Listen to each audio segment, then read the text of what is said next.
It's okay. Off your mind. It's okay. Off your mind. Chai! Now wow, people wey suppose talk truth to power don't off mic. And if we talk, now 500,000 they go summer us, call them hate speech. But fear not, my ego don't come. Ingo torchlight every corner, nooks and cranny of all these bad people where they spoil our country.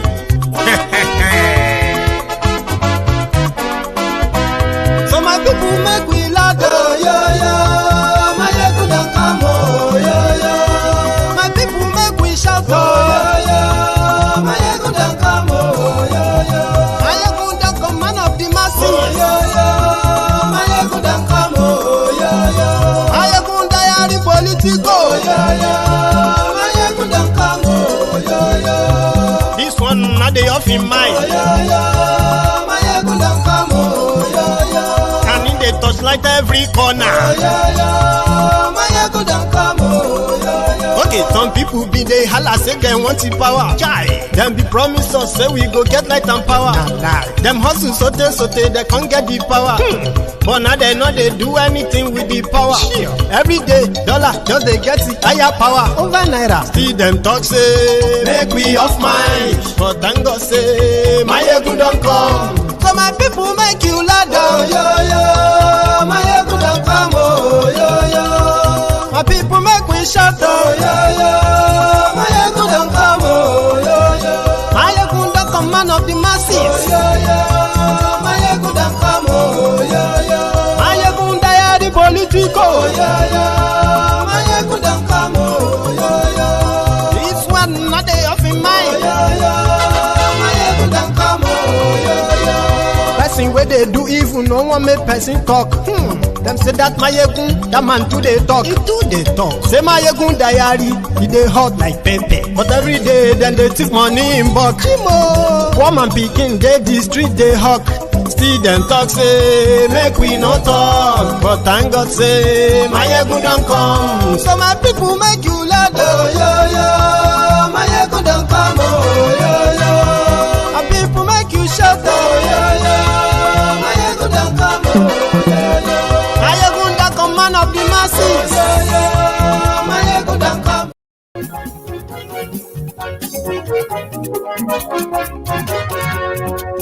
Hello there. My ego now I'm on la moto do. My ego diary, my ego number one. My ego now I'm on. Good morning to you, good afternoon to you, and good evening to you from wherever you are watching from. This is Mayegun Live.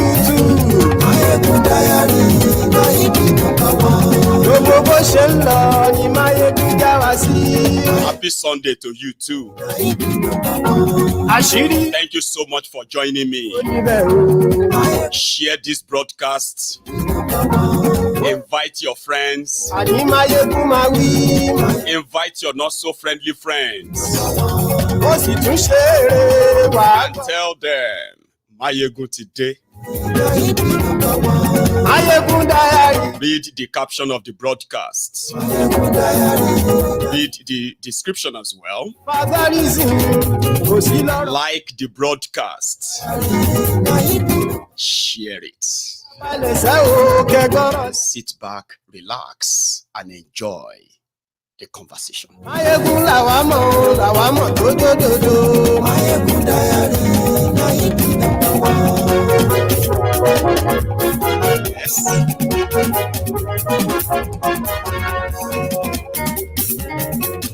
Yes. You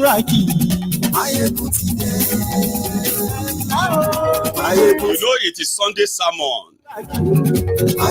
It is a no holds bar session. If you have a very light skin, soft, thin skins, don't watch this broadcast. If you are politically correct, Don't watch this broadcast. If you are a one Nigerianist, don't watch this broadcast. If you are a unity beggar, stay away. Buhari Dins, Buhari the Derins, Buhari the Notus, Buhari the Jatus, Buhari Shukus, Ungos Yaris, Uneka Aris, stay away.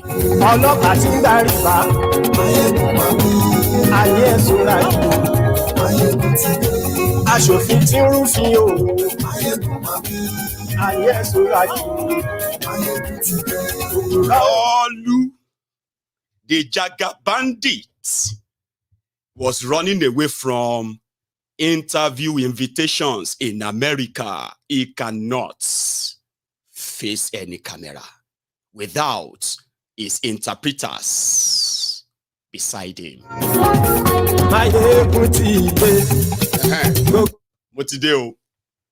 So good morning to you once again. Good afternoon to you. And good evening to you from wherever you are watching from.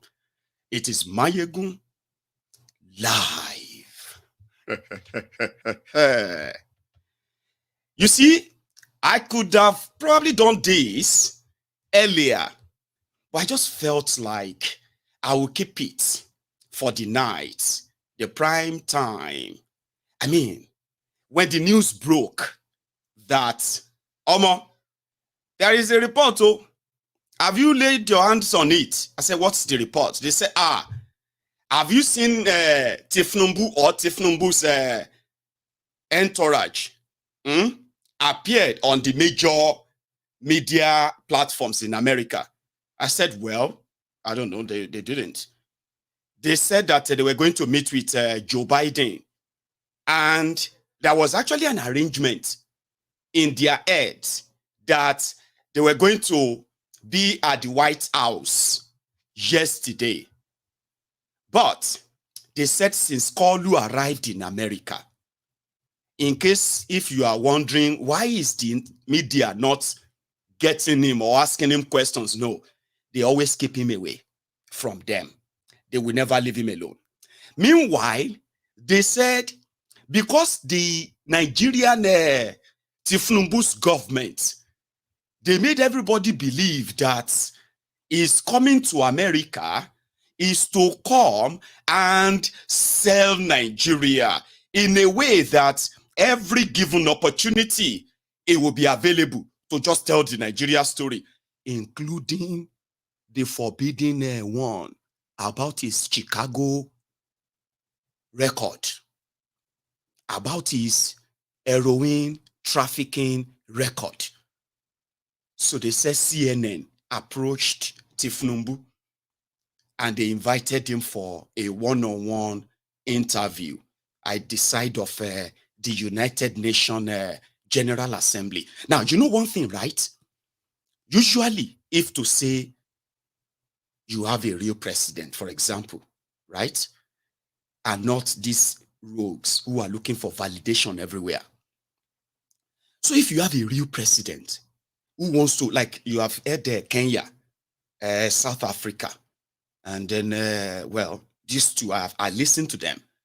And on the side of the United Nations General Assembly meeting, I still saw some of them meeting, making bilateral deals, settling disputes here and there. And the medias are there. But Koolu is always sandwiched by his babysitters.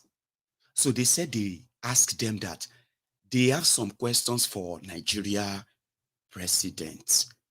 So they invited him to interview. And it has to be between CNN and Koolu. You know that one that they will put microphone, a earpiece in their ear, and Koolu will be linked to the studio of CNN. No. They brought their cameras. They were going to have this side, interview with him. They said, no. It's not granting any interview. CNBC, I mean, what's that one of these your biggest TV stuff in America? CNBC, Abby? CNBC. CBS, Fox News, Houston News, New York News, all of them, they sent interview invitation to Koolu, the new controversial Presidiot of Nigeria. Baba, wọ́n pe Koolu Ronnie. Koolu will not go to anywhere that you are going to leave him alone. I mean, no teleprompter, no passing of papers and all of that. Just him in front of CNN. Some of you would have suffered serious heart attack from the embarrassment. So ask yourself, how come even Buhari, when Buhari went to America, the illiterate Megadi Buhari, he gave interview to CNN. The interview to this German media, DW. Is that not what they are called? This German media, DW. Buhari gave interview. Even if he was going to say nonsense, here you get, he was still there to say something. Koolu, you know, this whole thing started from when they took him to France. What they wanted to show you is the fact that he's taking pictures with people so that they can then write all the lies of what never happened. Okay? The conversation that Koolu never had. So they will then write jargons and they will say, all these people were so mesmerized when they saw Koolu. Omo, they said he was running away from interview.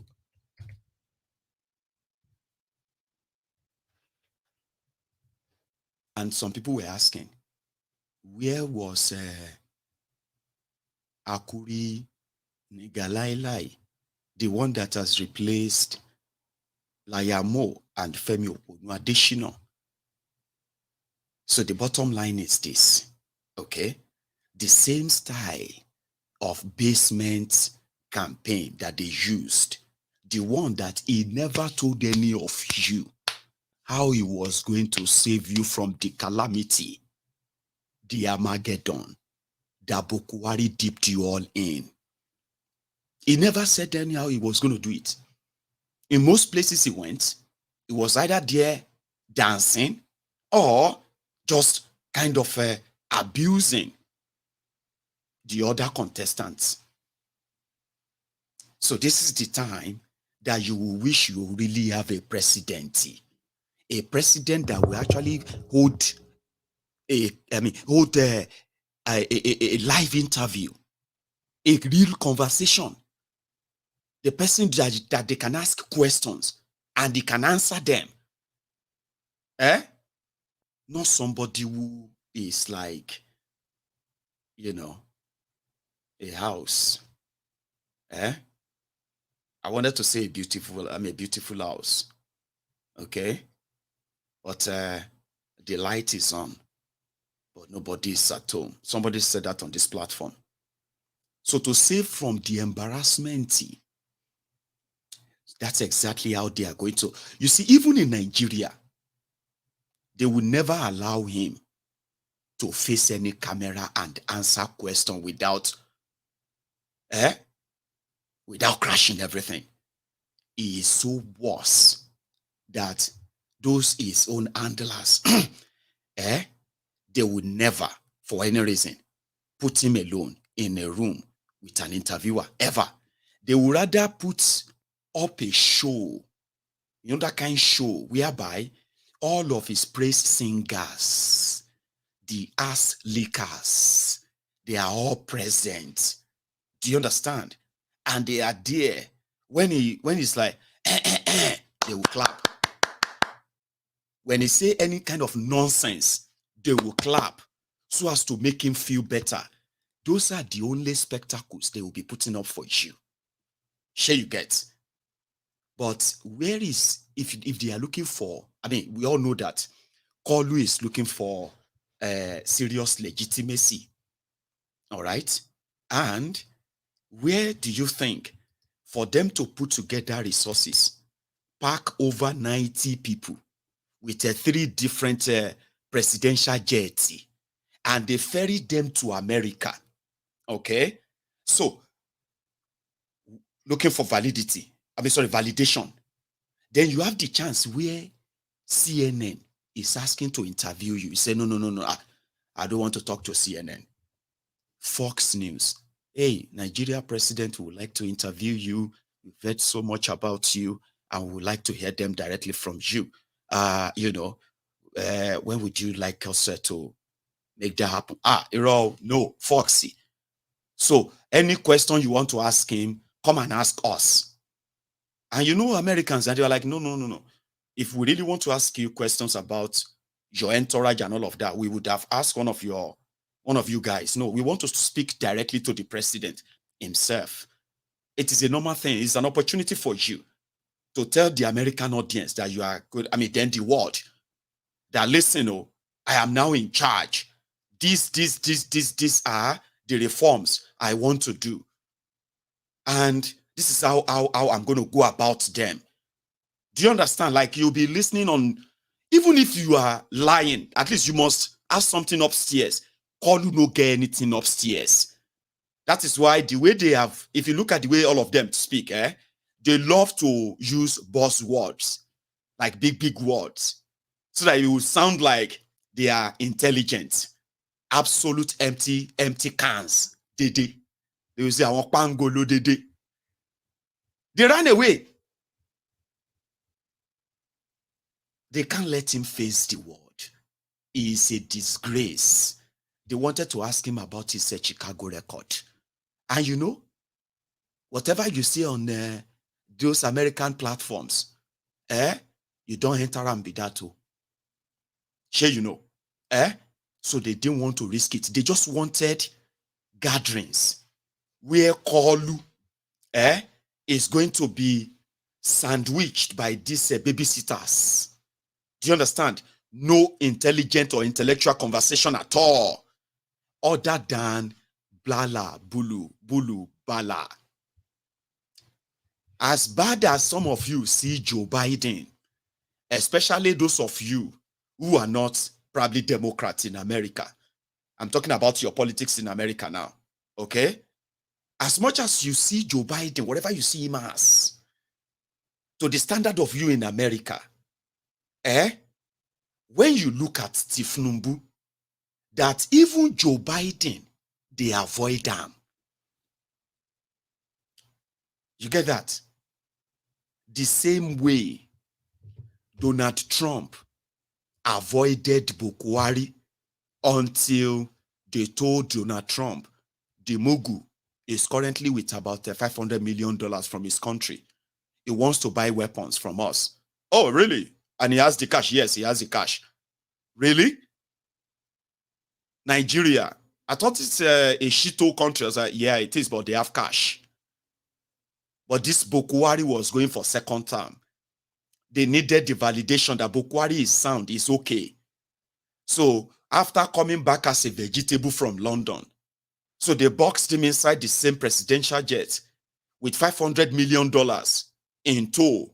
Few or the Washington. All it took Donald Trump was just to take pictures with him. Immediately, they left the picture or whatever. He decided to have a chat with Buhari. You know, Donald Trump, is who he is. He is who he says he is, Abi. Immediately he started talking. He realized that, who is this Dumbo?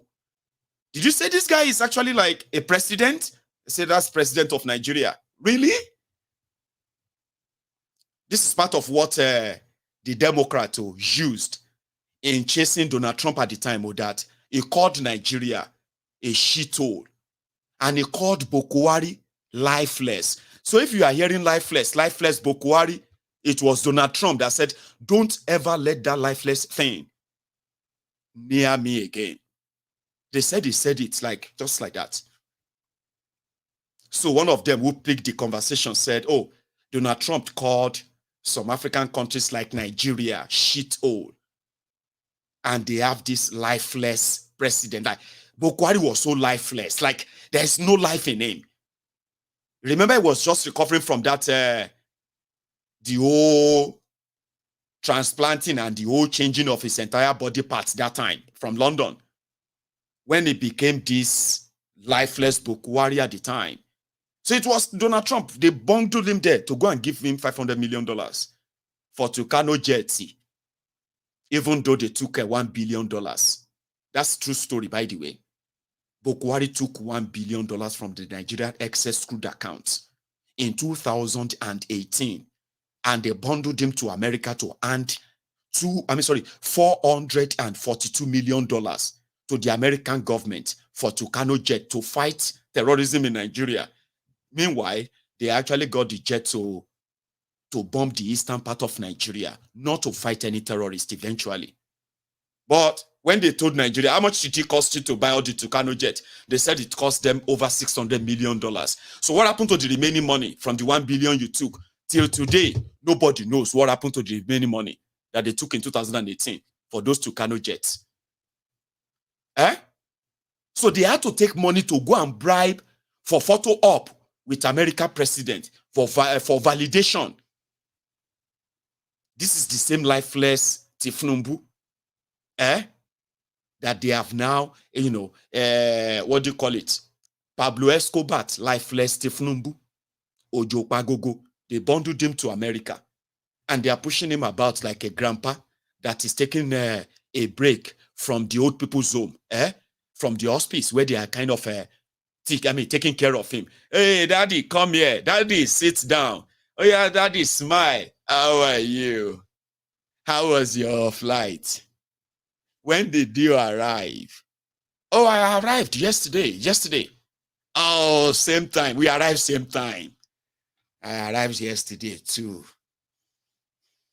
Then he started looking about. So somebody needs to start the conversation. So, Mr. President, I am Ramaphosa from South Africa. Oh, yeah. They told me when you were coming in, they told me that I have a visitor, the president of South Africa. How are you? When did you arrive? Yesterday. Oh, okay. I arrived yesterday too. Thank you. God bless you. God bless you.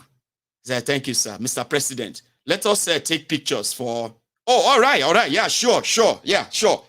Thank you. Let's take pictures. How are you?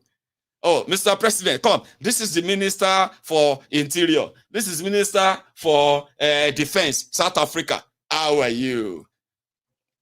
Then he will go and sit down. Then when you start talking, they'll say, oh, did you mention something about investing? Oh, come to Nigeria. Come and invest in Nigeria. Okay? I am the president of Nigeria. Okay? I assure you, come to Nigeria. Is that dumb? I'm not making it up. Be grateful to me that I could use my own imagination to tell you what day-to-day life is like for thiefnubu, no matter how much of the packaging. You may not see it, fine. That is why they are hiring more people to work in their media. Go and check all of them. And see the number of people they are appointing to speak for them. This one, media aid. This one, media aid. Media aid on newspaper. Media aid on the Sun newspaper. Special advisor on the daily newspaper. The special advisor to the president on the Nation newspaper. Special advisor to the president on Twitter, Nigeria. Special advisor to the president on Twitter, Nigeria diaspora. Special advisor to the president on TikTok, on Instagram. Special advisor. Everywhere they needed somebody to help and continue to deceive you. That, oh, this is what the government is trying to do. But ask the government, oh yeah, come and tell us what you are trying to do. Wala madeni. Wala masheleni. Abi? So I can tell you, they won't leave him. At a point, you remember when Buhari first started, Buhari will be talking, any small thing. Meanwhile, whenever Buhari say anything, it was always like Buhari hated Nigeria and hated Nigerians. You remember those times that it got to a point that people were like, they have to stop him from even speaking to the press. That every time he says something, It's just going to get people more angrier. If he's not calling you lazy, he will call you people who are like so unreliable. Okay? Sometimes he will call you corrupt. He will call you thieves. He will blame Nigerians for almost everything but his government. That he got to a point that people were like, stop him from talking. So that's exactly what happened during Buhari time. They stopped him from talking. To the point that people started missing him. Where is he? There are 25 people killed in Sokoto. 200 people kidnapped. The presidency has ordered the military to bring back the girls. There is a terrorist attack in Kelbio. They have killed 100 farmers. So, Buhari expressed shock. He has ordered the military to bring back those that were kidnapped. It got to that stage that people were like, did you vote for presidency or you voted for president? Buhari had to disappear from Nigerians. He disappeared. But whenever he reappeared, it is to get Nigerians angrier and angrier because he is so unmoved. It got to a stage whereby it was as if, well, it was much more like they hated Nigerians. I mean, I remember that time. I mean, that time very well because I covered all the time. So Buhari disappeared. They had to use the basement campaign strategy. Okay, for thiefnubu, rigged the election, did all of that, and they are looking for validation today. The same thiefnubu cannot face international media that they are paying so much money to say good things about him. They are paying a lot of them to say good things about Nigeria. Okay, in this their campaign for validation, they are going to pay the same CNN. They're going to pay them millions of dollars. They are going to pay the same American, European media. They are going to pay them millions of dollars of Nigeria money for image laundering. They will be trying to sell thiefnubu as if to say something is really happening because he himself will never be able to say them. I mean, somebody way bad. That Atiku did, well, Atifu's people, they did 10 lies of Buhari, I mean, of thiefnubu in 3 months. There are many of those lies that you have heard, though. 117 days, 10 lies, greatest lies or needless lies. Do you understand? One of them, I list them. Atiku actually put them out. They said the first lie that was told by Bola Thiefnubu was in his inaugural speech when he stated that petrol subsidy is gone with oil prices now at $94 per barrel and Naira exchange at $1,000, 1,000 Naira to $1. So according to said, the price of diesel has risen to about 1,000 Naira per liter, while petrol remains at about 620 Naira, okay? So the second one, meanwhile now, they've discovered that Thiefnubu has returned to start paying subsidy. In August alone, Thiefnubu and his criminal gang, they've already paid 169 billion Naira for August subsidy alone, even though you are still buying the petrol at that exorbitant cost because subsidy was gone when it wasn't, right? The second lie, they said the second lie told by these charlatans was that the United Arab Emirates, this was the visa ban. There was no need for that lie. No need at all, okay? But they still had to lie about it, only to come back to say, oh, we are sorry. That's not what happened. We lied, all right? Here is another one. Said the third lie told by this deceptive government is that Thiefnubu was the first African president to ring the NASDAQ bell. Now, like I told you, they love to put up a show, spectacle, where Thiefnubu will be the lead performer. You understand? So whatever he does, they have to clap, they have to laugh, they have to make it look like he's intelligent. It is a show, it is a spectacle. Now that's exactly what they put up at the New York Stock Exchange. So they came out for no reason to say he is the first African leader to ring a bell, the bell which ordinary dog they ring bell, closing bell at the NASDAQ New York Exchange. So what you know what they said when they came out, when they were caught? They said, okay, we are sorry. What happened was that the organizers of the event told us that Tinubu will be the first African president, and they did not bother to cross-check it. So they just told everybody like that. I won't weary. Here is another one. The fourth lie in 117 days. So when liars tell you something, you don't turn around and say, but I mean, let us wait and see. You don't wait and see, because whatever comes out of their mouth is pure lies. You will regret waiting to see. I'm still coming. Here is another one that Atifu's camp actually pointed out. They said another lie was a statement issued by Akuri Nigalailai on the 27th of August, where U.S. presidential envoy and Assistant Secretary of State for African Affairs, Ambassador Molifi, was quoted as saying, in quotes, President Joe Biden is asking to meet with you on the sidelines of UNGA, United Nations General Assembly meeting, and you are the only African leader he has requested to meet. It is a mark of high regard for your leadership. That was what Akuri Nigalailai said.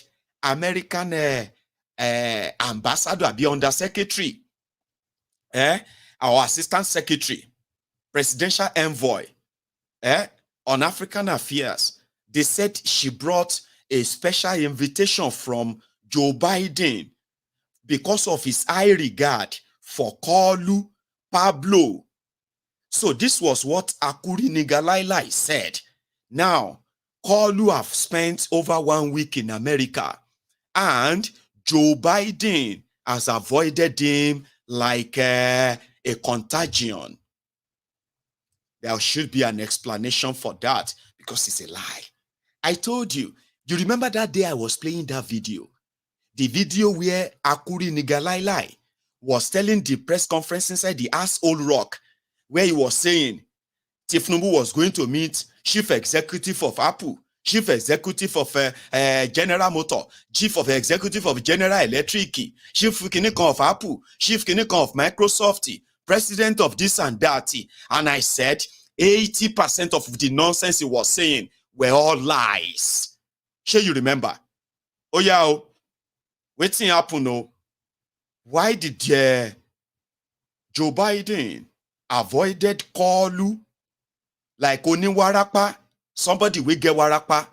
Ask your neighbor, what is warapa? Tap your neighbor, what is warapa? When you get that, people used to kind of avoid you. When you don't have it, you won't understand. However, it is a contagion. Going forward, there is another lie. They said the fifth lie was claiming by Tinubu on the floor of NASDAQ, where he stated that we have retooled the exchange rate to a reliable, dependable one figure floating of the Naira. Hey, you are free to take in your money and bring out your money. But this is another lie from the pit of hell. The exchange rate on the I&E window is about 780 Naira to $1.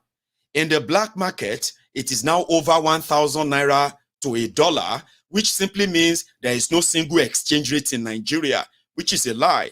Then, besides, foreign airlines still have over $600 million fund stock in Nigeria.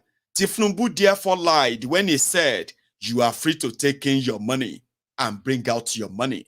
The world knows. Atifu is now listing that as one big lie that the world knows. But as a born liar, as a career criminal, somebody who lied for a living, and he has made so much money from doing so, he has escaped so many jail for doing so, would never know when he's lying. It just comes as a pastime to him. Like that, habitual lying. Let's lie. In this 21st century, 2023, where everything is at your fingertip, everything is here now. Okay?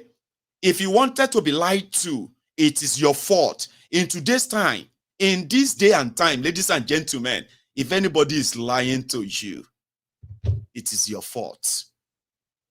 Not when you have money to lose as well, or even your life. So, but Koolu didn't care. He told the lie anyway. Another one. They said that on August 14, sixth lie, the Nigeria government said on its official Twitter handle that the Nigeria Air Force struck terrorist gathering at Kurebe in Shiroro local government area of Niger State. The government claimed that the terrorists were neutralized. Well, that was a lie, a propaganda that was sort of unveiled, or sort of exposed rather, by the Premium Times, which according to this, Premium Times has now revealed in its latest report that this is nothing but propaganda, as those who were killed were innocent civilians. So they buried the news. Terrorists killed 36 soldiers. They shot down one military helicopter. And the Nigeria government went back to kill civilians. Okay?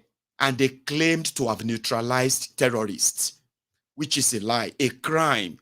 It won't be the first time that the Nigeria Air Force, Nigeria military, they will coordinate a state-sponsored terrorism whereby innocent people are slaughtered and they call them terrorists. Okay? And in order to bury the news, any media or journalist that try to cover or expose that is considered exposing the state secrets, committing treason. And since they are criminals, who can tell what is a crime? What is crime? They have power now that they can tell you what is crime and what is not a crime. So in this case, they can call you a criminal, a treasonable person who tried to cause problem in Nigeria. By then you would probably be dead. If you are lucky, you will still be alive to try and fight that. But you see, this state-sponsored terrorism is not new. And Atif could just mentioned one where they killed civilians, Nigerians in Shiroro area. Civilians, that is the state-sponsored terrorism, whereby Nigeria is known for. It all started under Buhari. It is still happening under thiefnubu, just so you know. But they came out, they said they neutralized terrorists. Here is another one. They said as part of Bola thiefnubu's propaganda program, the Central Bank of Nigeria said on September 6, 2023, that within 2 weeks, it would inject $10 billion foreign exchange, into the foreign exchange market, to clear all of the forex backlog in 2 weeks' time. 14 days plus September 3rd. That should be, then they should have invested $10 billion in the Nigerian foreign exchange market in order to stabilize the falling naira. So if they have done that, naira would have possibly be around, even in black market, maybe around 600 naira by now. So they said 2 weeks. Today is the 24th of September. Excuse me. Today is 24th of September. That means if they had done it, they would have concluded that 2 weeks by the 17th of September. So that means they would have completed this process a week ago. But naira today is over 1,000 naira to $1. So they lied. Again, this is documented one by Atifku. I always kind of expose those lies on this program every night when I have the opportunity to remind you they cannot be trusted. Don't even try it. I'm not asking you to trust Atifku. I'm just telling you, right, that if you have anything at all to spare, it should be your life, the one that these criminals are going to take.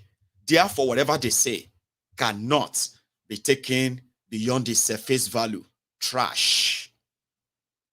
Here is another one. The 8th lie.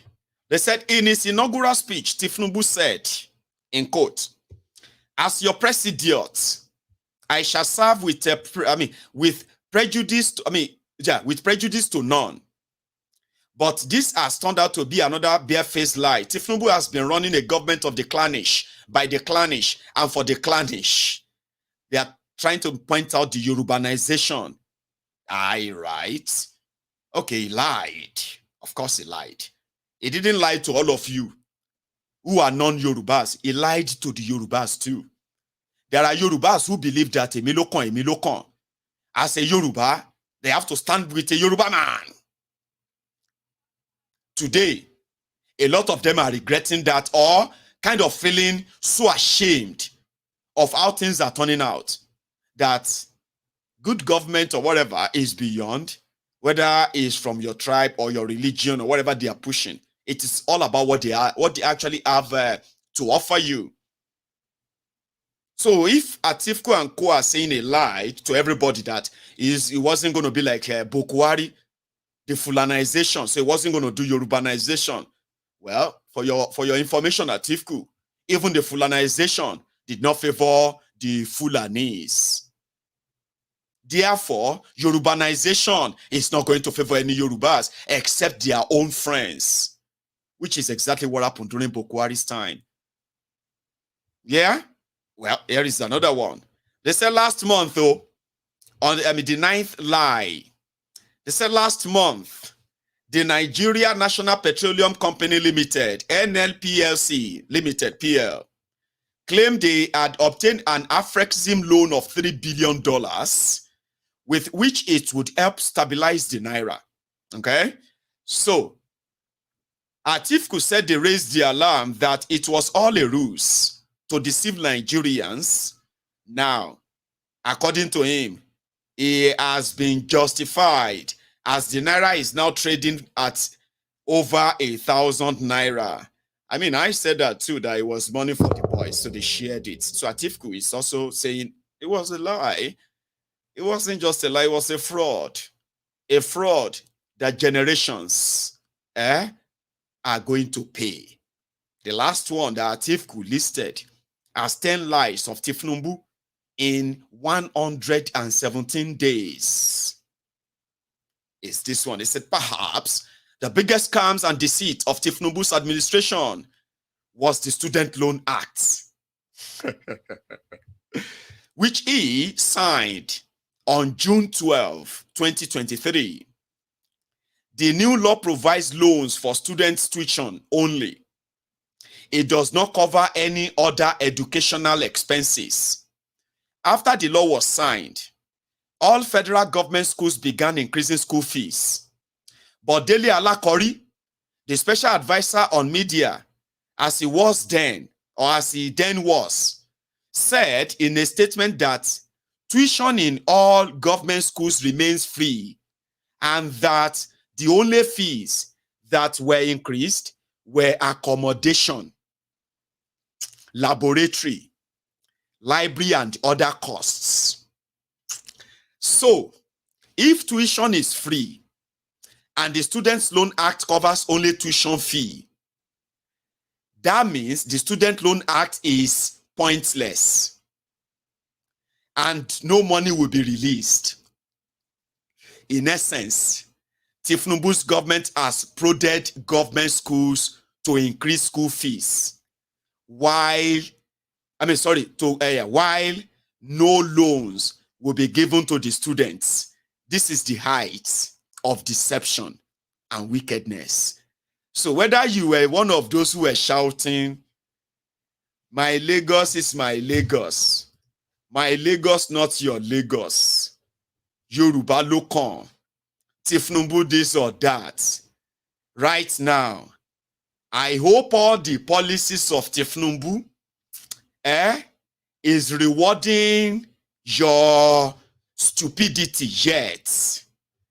I know there are so many people who have already given up. I'm talking about so many Nigerians that Nigeria has happened to. Majority of them are graduates, no jobs. Majority of them who even tried businesses, they have folded up. Majority of Nigerians who have become poorer, unable to fund and support themselves and their medical, bills.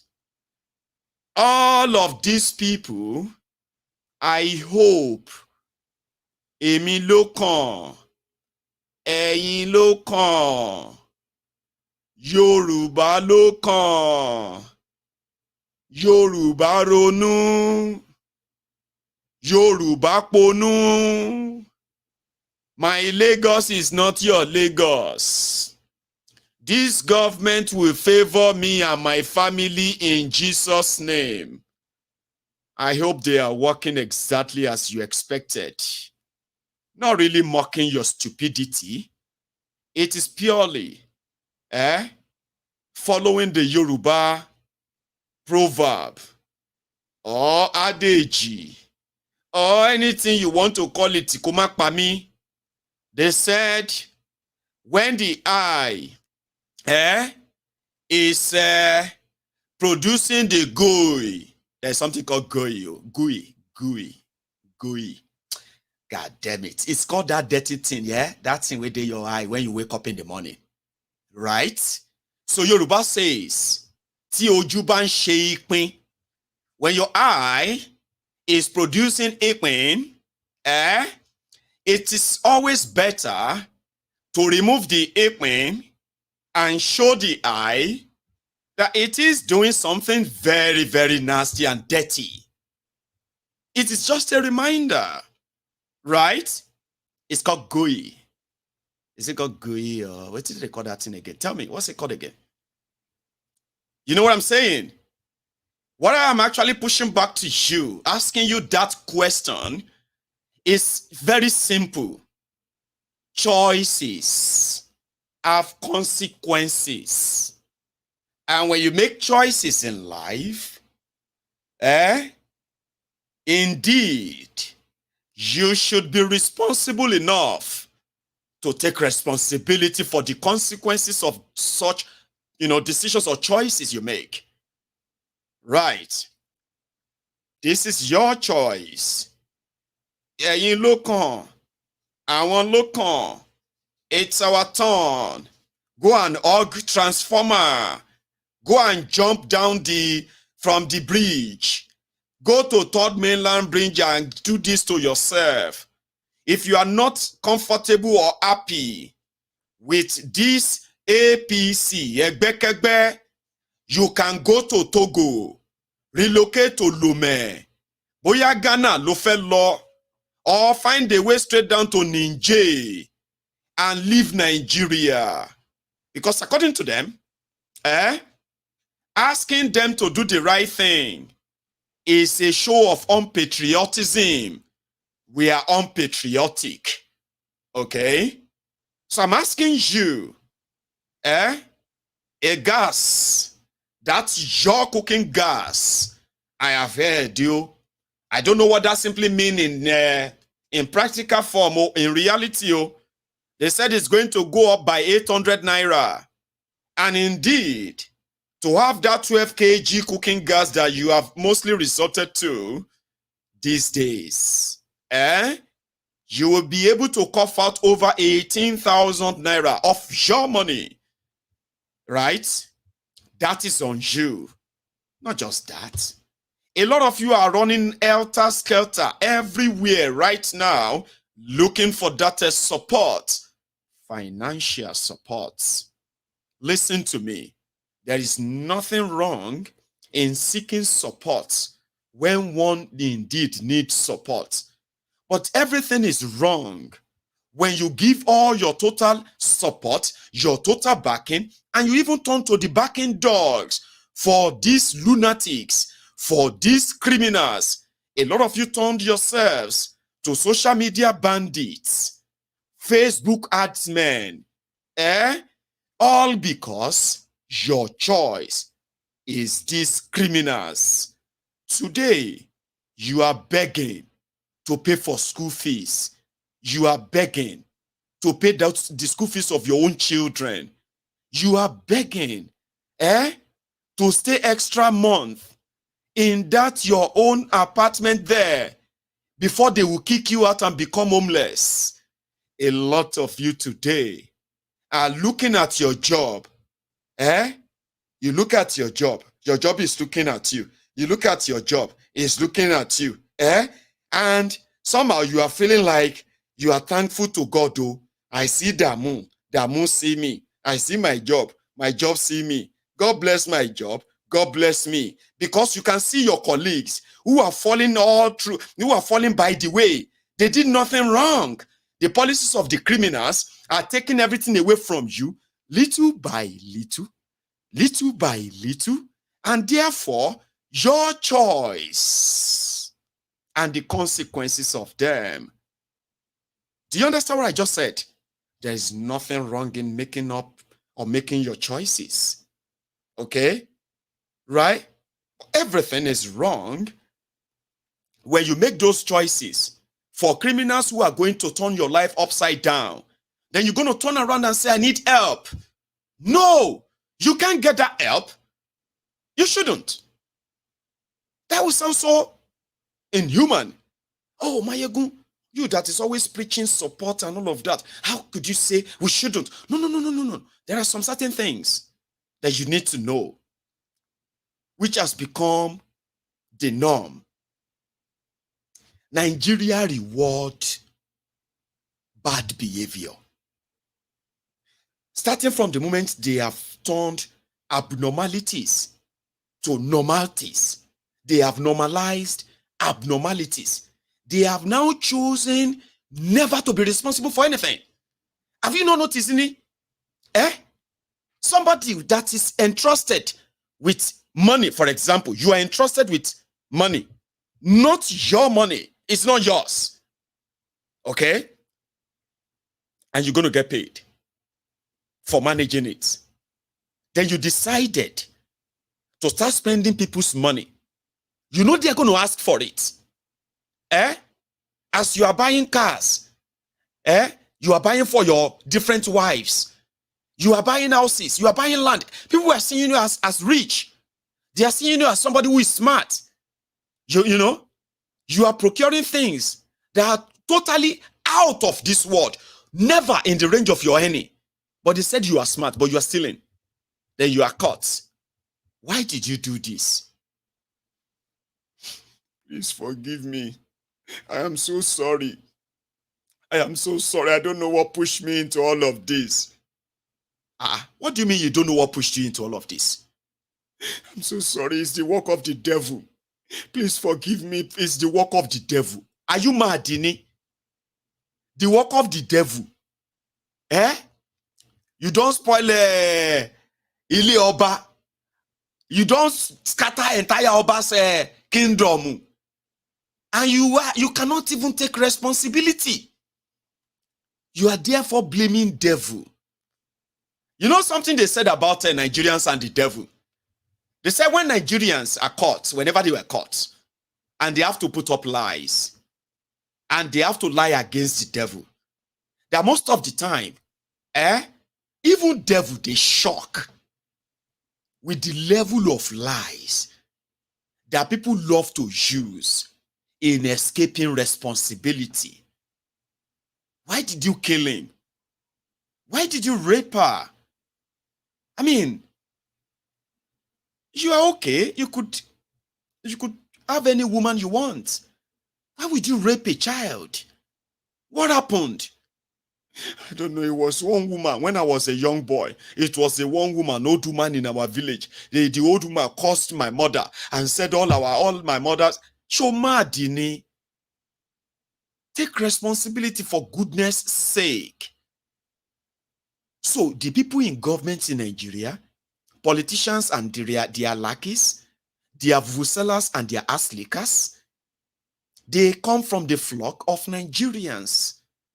Nigerians, the leadership you see in Nigeria, they are the reflection of Nigerians themselves, where majority of us don't take responsibility. No, it's not me. It was the one who made me do it now. I wouldn't have done it. Trust me. Shebi, you know me very well. Shebi, you know me very well. Mrs. Busari, at least you can tell everybody about me now. You know that I'm a very clinical princess. At least you know me now. Innocent, Obi, at least come and say it now. Shebi, you know me. You know I can never do this. It's the work of the devil. Please come and say it. I say, Mayegun, Are you sure it's the work of the devil? Are you sure? Baba Gio, are you not the one who was telling us about taking responsibility? Mayegun, why can't you take responsibility? Hey, I'm the one, but okay. What happened is that I'm not saying I didn't do it. I am just saying that, you see, it's because of Mayegun Dake, shut up. Take responsibility. If you can take responsibility, maybe, just maybe, from the regrets you get from that decision that led to you being so embarrassed, if you kind of take responsibility from that experience, you are never going to want to do it again. Do you understand that? Nigeria politicians, they are not ready to take responsibility for anything. Okay? Rather than them being punished for that irresponsibility, the irresponsible Nigerians, they reward them. So when you reward people who have failed, instead of punishing them, what do you do? I mean, what do you think you are doing? You are encouraging them. And that is what Nigeria represents. You encourage them. You don't want to take responsibility. They don't want to take responsibility. Majority don't want to. You are pointing fingers at your government. Very corrupt. Very, very corrupt. Very bad people. Your government is pointing fingers at you. Look at them. Very foolish people. Ungrateful. Instead of them to be thanking us, they are always complaining. Instead of them to be praying for us so that we can do our job, they are always lamenting and ranting. Very ungrateful people. And then you will see their vuvuzelas. Honorable, you are so right, yo. We always take things for granted in this country. We always think we can just talk and talk and talk. We can, instead of us to come together and pray for these people. Do you think it is easy to be governor? Those are their ass lickers. Irresponsible lots. Here you get. So you see people who are graduates, who should understand. You see, when you are graduates and you are jobless, there shouldn't be anybody smarter than you. And you know where your smartness will come from first. It is by probing the system. The system that sort of produced you, but at the same time, dump you because they don't need you. You are just a statistic. You are just a number in the scheme of things. So by the time you understand how they operate, you will put it upon, you would have to take it upon yourself to preach to other young people what this criminal enterprise represents, not find a space or a place where you self go get your own daily bread, your daily crumb from. They don't even give you bread. They give you crumbs. And that's the worst about poverty. Let's talk about poverty and what this does or what it has done. I remember some times ago, it was a Basket Mouth. You know that comedian, Basket Mouth? It was one of his jokes. You can say this was about maybe 15, 20 years ago. And I was still in Nigeria then. Okay? And I'm gonna I just picked something. Yeah. So, and Basket Mouth was like making a joke about cigarettes. And they said, at the back of every pack of cigarettes in Nigeria, it is boldly written that it's like a bold one, a big one. Smokers are liable to die young. So it's to encourage smokers to stop smoking. Okay? So Basket Mouth was now talking about a survey or a kind of a report that was out at the time. And that report was the Nigeria Tobacco Company in Nigeria. They declared the biggest profit of their own ever existence in Nigeria that year. Nigeria breweries, they also declared this massive profit that same year, even though Nigerians were lamenting and complaining for the hardship. This was under Obasanjo. The hardship, economic hardship, no job, life is too hard, life is so this, people were lamenting, complaining. So Basketmouth was now joking about how come that the tobacco industry where they warn people from smoking, are smoking more and they are making more money. Why? How? So he now said, Nigeria is so frustrating. That was then, no. That Nigeria was so frustrating. There are so many young people want to die. Now, what is the point? That when they go to Aboki, the malam to buy cigarettes, they will say, hey, Aboki, give me that one, that die young one, that one that says die young, die young. And when they are smoking the die young, they are also drowning their frustration with the bottles of beer from the Nigeria brewery. So in the life of the frustrated Nigerians, it was more money for the tobacco and alcohol industry. It was like a joke, but it was a reality at the time. Die young, poverty. On this same, when things started getting worse and worse, and to what we have today, then we started hearing that there were people, young people, who were looking for where to sell their own organs. Are you following me? As the poverty and the frustration continues to grow, the population continues to grow, and the government had no real plan for every of this Nigerian that is being given birth to, no plan for them, right? The population continues to grow, the poverty continues to grow, the corruption continues to grow, the irresponsibility continues to grow, and it has brought us to this state where we now have the poverty capital of the world called Nigeria. People want to sell their organs. They didn't care about the health complication or implication of all of this. The poverty made it they make it look so ordinary when they're having these chats. I was in Nigeria. I have had my own friends joked about it, even though we felt like we were serious about it, but we couldn't do it. None of my own friends probably did it that I would say I know of. But this was probably about 20 years ago, where young people were talking about how are they going to get out of poverty? What can I do to be out of poverty? Young people, because we have been so exposed to poverty at the very, very young age of our lives.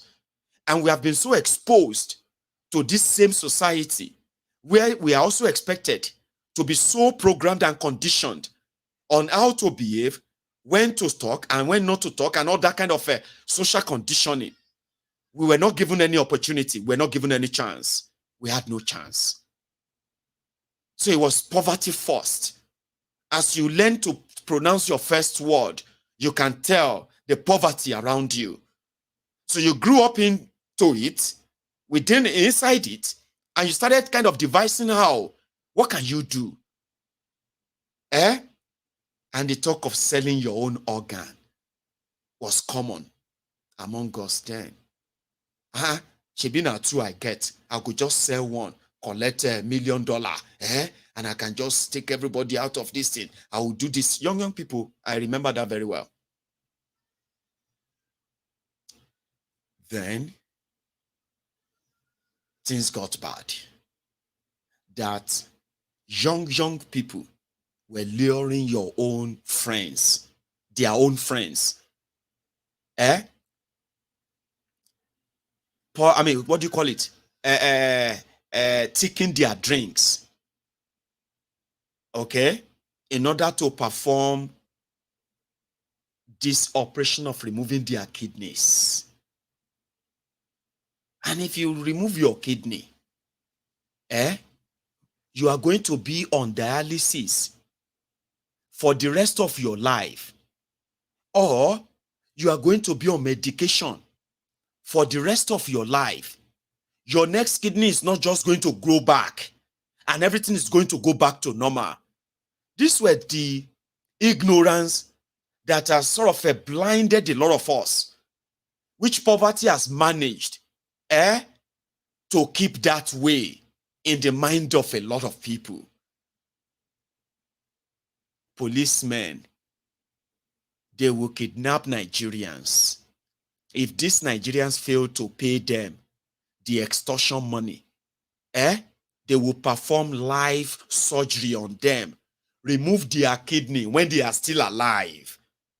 This report is evidence on different investigative reports, independent investigative reports on the atrocities of Nigerian police, the authority that should be going after organ harvesters, people who are killing Nigerians in droves, taking out their organs and selling them as a commodity to those who are ready to take them in the black market. It has now become like a pandemic.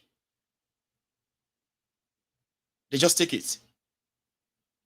A young boy that went for a medical treatment in Lagos State had his kidney removed during the surgery that they said they wanted to carry out surgery.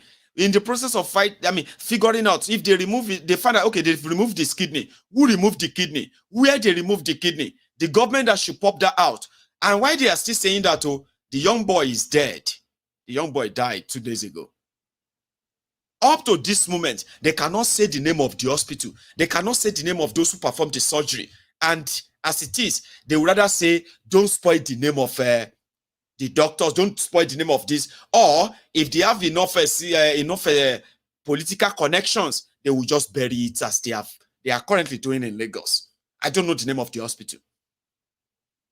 I don't know the name of the doctors. They just raised the alarm. They have done this also to my son. And my son's kidney is missing. And we didn't go there for kidney transplant or anything. They removed his kidney.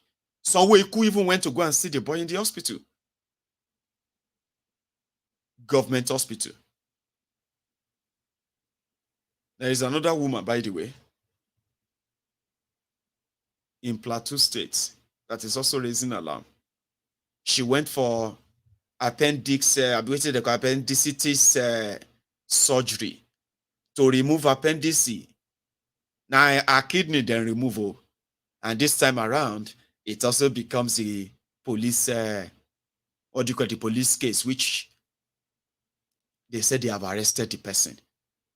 Organ harvesters, those who were willing to sell their own before, this time around you could go to a party, okay, and they will just say, nick your, they call that thing, nick your drink, and you'll just pass out.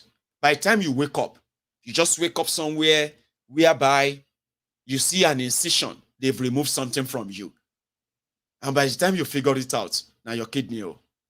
See this story by AIT, by the way.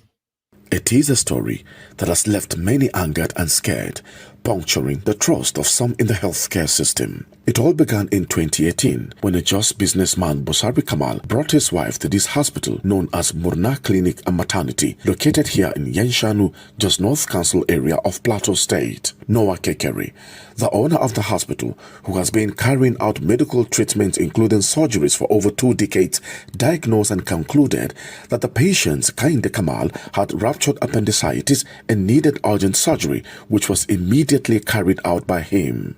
5 years after the surgery, her situation got worse with chronic stomach pains, and she was taken to the Jos University Teaching Hospital, Juth, for a medical examination, where it was discovered that one of her kidney was removed. In an interview with AIT, Kainde Kamal narrates her ordeal.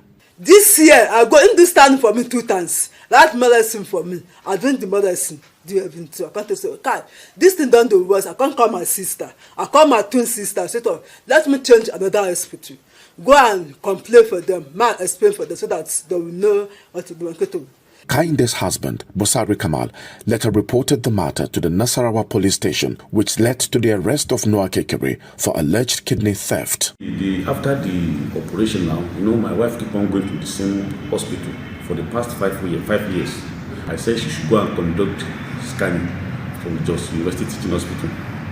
So on getting there, that is why they shouted up. When they conduct the ultrasound scanning, all the doctors now shout on my wife that, Madam, why did you allow the person that can do the operation for you to remove your kidney? My wife said, no, they didn't remove anything from my body. They only removed the appendix. The doctor shouted on her. Then go and meet the doctor that prescribes come and do the scanning here. Providing an update on the case, the Plateau State Police Command has confirmed the arrest of 2 other doctors who worked in the clinic along with the prime suspect and owner of the clinic, Noah Kekere. He was arrested by our very dutiful DPO in Nasarawa GOM Division, the SP Timothy Bepisa. And also, we have also gotten 2 additional suspects. So far, a lot of things have been discovered. We have also discovered that the proprietor of the hospital is not a medical doctor, and we believe he has been parading himself. Faced with credibility crisis over the development, the Nigerian Medical Association NMH's chapter quickly came out to dissociate itself from Noah Kekere, saying he is not their member. He's clearly a quack.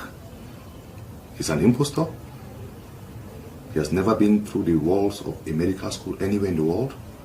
There was never a point in time where he was inducted as a medical doctor. And of course, because of the aforementioned reasons, he couldn't have been our member. Speaking exclusively to AIT, the husband of the victim, Buhari Kamal, said he wants the world to be wary of the clinics they choose. On getting to DPO police station now, this same doctor knelt down near me and held my leg and said, "Sir, please, Mr. Kamaru, it has happened. It is devil work. I should not be angry. Anything I want, he will give it to me." I said, "No, I cannot say anything." The development has left many in a state of shock and distrust. Very, very disappointed, and I feel pained by the fact that we are not in control of what actually happens within the healthcare in our settings. There is a need for government to urgently check all the health facilities within the state, and of course, this should just not be within Plateau State alone. AIT's request to speak to the main suspect was declined, as the police insist. Thank you. That's AIT. So in Nigeria today, the ratio of a doctor to patient in Nigeria is currently put at 1 doctor and 9,000 Nigerians. So 1 doctor is available to treat 9,000 Nigerians. To make it worse, the rest of the world, they are harvesting Nigerian doctors every given opportunity. They are leaving Nigeria in droves. The criminal politicians in Nigeria are not interested in healthcare in Nigeria. Okay? They are more interested in constructing buildings so that is where they can actually make money. All right? But what happened inside that building or the functionality of those building is none of their business. The welfare, the salary, and all of those packages for those who are going to be operating in those buildings is not really their business, because their own doctors are abroad. So you don't have to worry. So Nigerians are now left with roadside doctors, corner house chemists, who are now prescribing or diagnosing Nigerians, since they cannot mostly afford the available Medicare, which is also the failure of the criminals in government who gives no damn about what you do to care for your health. So when Koolu told all of you in America, the Abrodian Agbadorians, all of you, the Abrodian Lagos Abobakus, when he said they need you back in Nigeria, and to those of you who are like loving Nigeria from abroad, you see that vacuum that the failure of government in Nigeria has created, even if you don't want to sort of be responsible for anything in your life, I am urging so many of you to leave all those establishments you are working for. Those of you working in the medical care in America, the Abrodian Lagos Abobakus, the bigoted animals who are planting the seed of a division, tribal, religious division, ethnic division from your different base abroad. Okay, I think if you are patriotic enough, this will be so great for you to resign from NHS, leave NHS and go back to Nigeria. Take up all those facilities, offer your service to your fatherland, build Nigeria of your dream. Stay away from America, stay away from Canada, stay away from the UK, and go and show the rest of us what patriotism truly means. And stop telling us to stop shouting from abroad, condemning these criminals from abroad, rather than being their praise singers, hypocrite wearies, unity beggars abroad that will never live in Nigeria. They will never let their whole family relocate back to Nigeria. They will never resign from all those places they always complain about and return to Nigeria to show us patriotism. Hospitals need doctors. Hospital needs specialists in Nigeria. Nigeria that if Tinubu want to build need you. Olori Brukuni, we know you don't love Nigeria. Nobody really love Nigeria. Opportunist in Nigbogbo. When it, we say it is turn by turn Nigeria Limited. Okay, as they say. Now, when it comes to your turn, take your chance and go back to where you come from. That's why when they take everything from Nigeria, they take them abroad and put them there.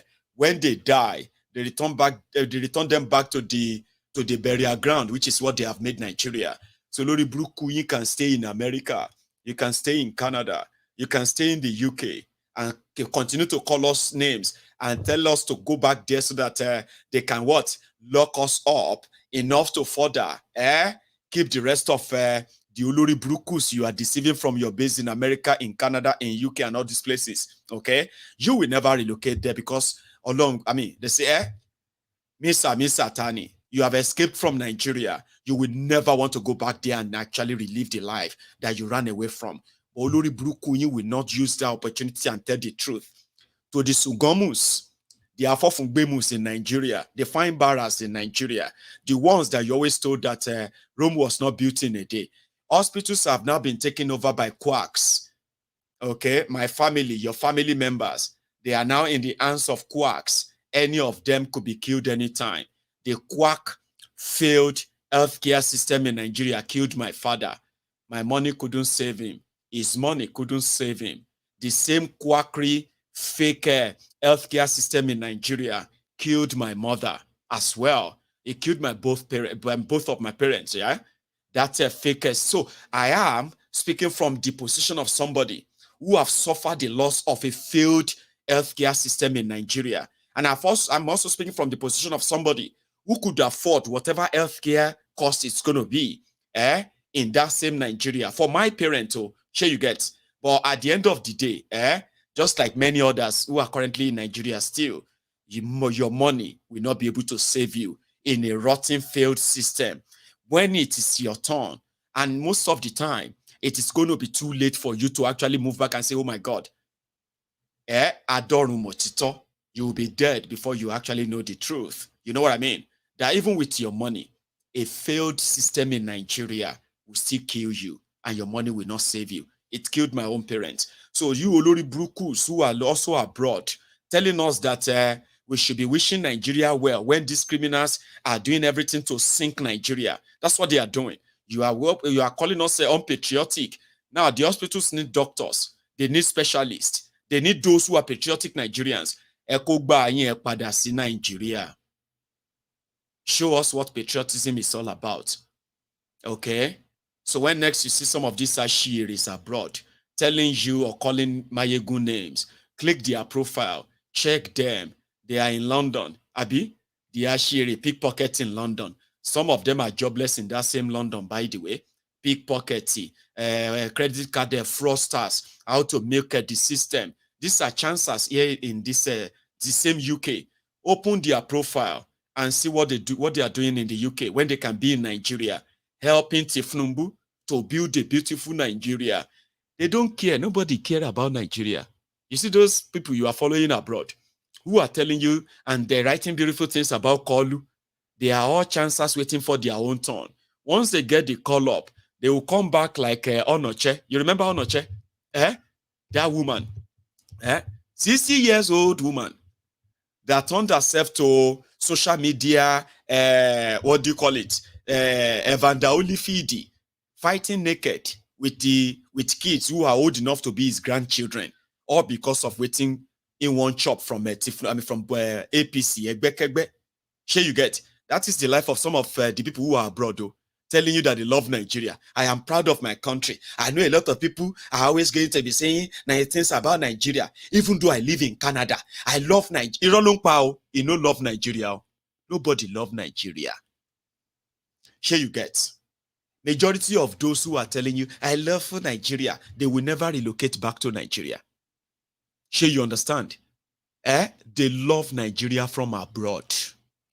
If you watching me right now, if you are not watching me from Oshodi, Unsuka, or somewhere in GBO, I be somewhere in Borono, you are not watching me from somewhere in Kaduna, you are not watching me from, you are watching me from somewhere in Kaduna and the rest of them. You have no idea what abroad look like. Oh. If you say they are abroad, you feel they love Nigeria from abroad, what do you have to lose? Your life is already kind of on track. You are facing that. So if you want to bother yourself with Nigeria, you can just become a patriotic Nigeria abroad, but you will never relocate back to the same shithole you ran away from. Because those who actually made you run away from that shithole, they are still doing the worst things that initially or primarily sent you out of the shithole, remember? So even if you are lying to yourself, that you are still in Nigeria, a patriotic Nigerian, Baba, more understand there, okay? You see those ones abroad, telling you that they love Nigeria. Oh, you have no idea. They don't. Because if they do, there is none of them that will kind of leave Nigeria and look back at what is going on in Nigeria and they will ever say they are happy with Nigeria. Nobody. Do you understand? Nobody. Here you get. So a lot of them, may I tell you this one? Oh, may I tell you this one? Oh, this one is something you can relate with. Okay? In Nigeria, if you look at the people abroad, even your mates, who were so kind of, below you when you were in school, and there they go, even those ones who actually dropped out of school as well, you realize that when they travel abroad, number one, they don't have problem of communication. They don't have problems with finding jobs.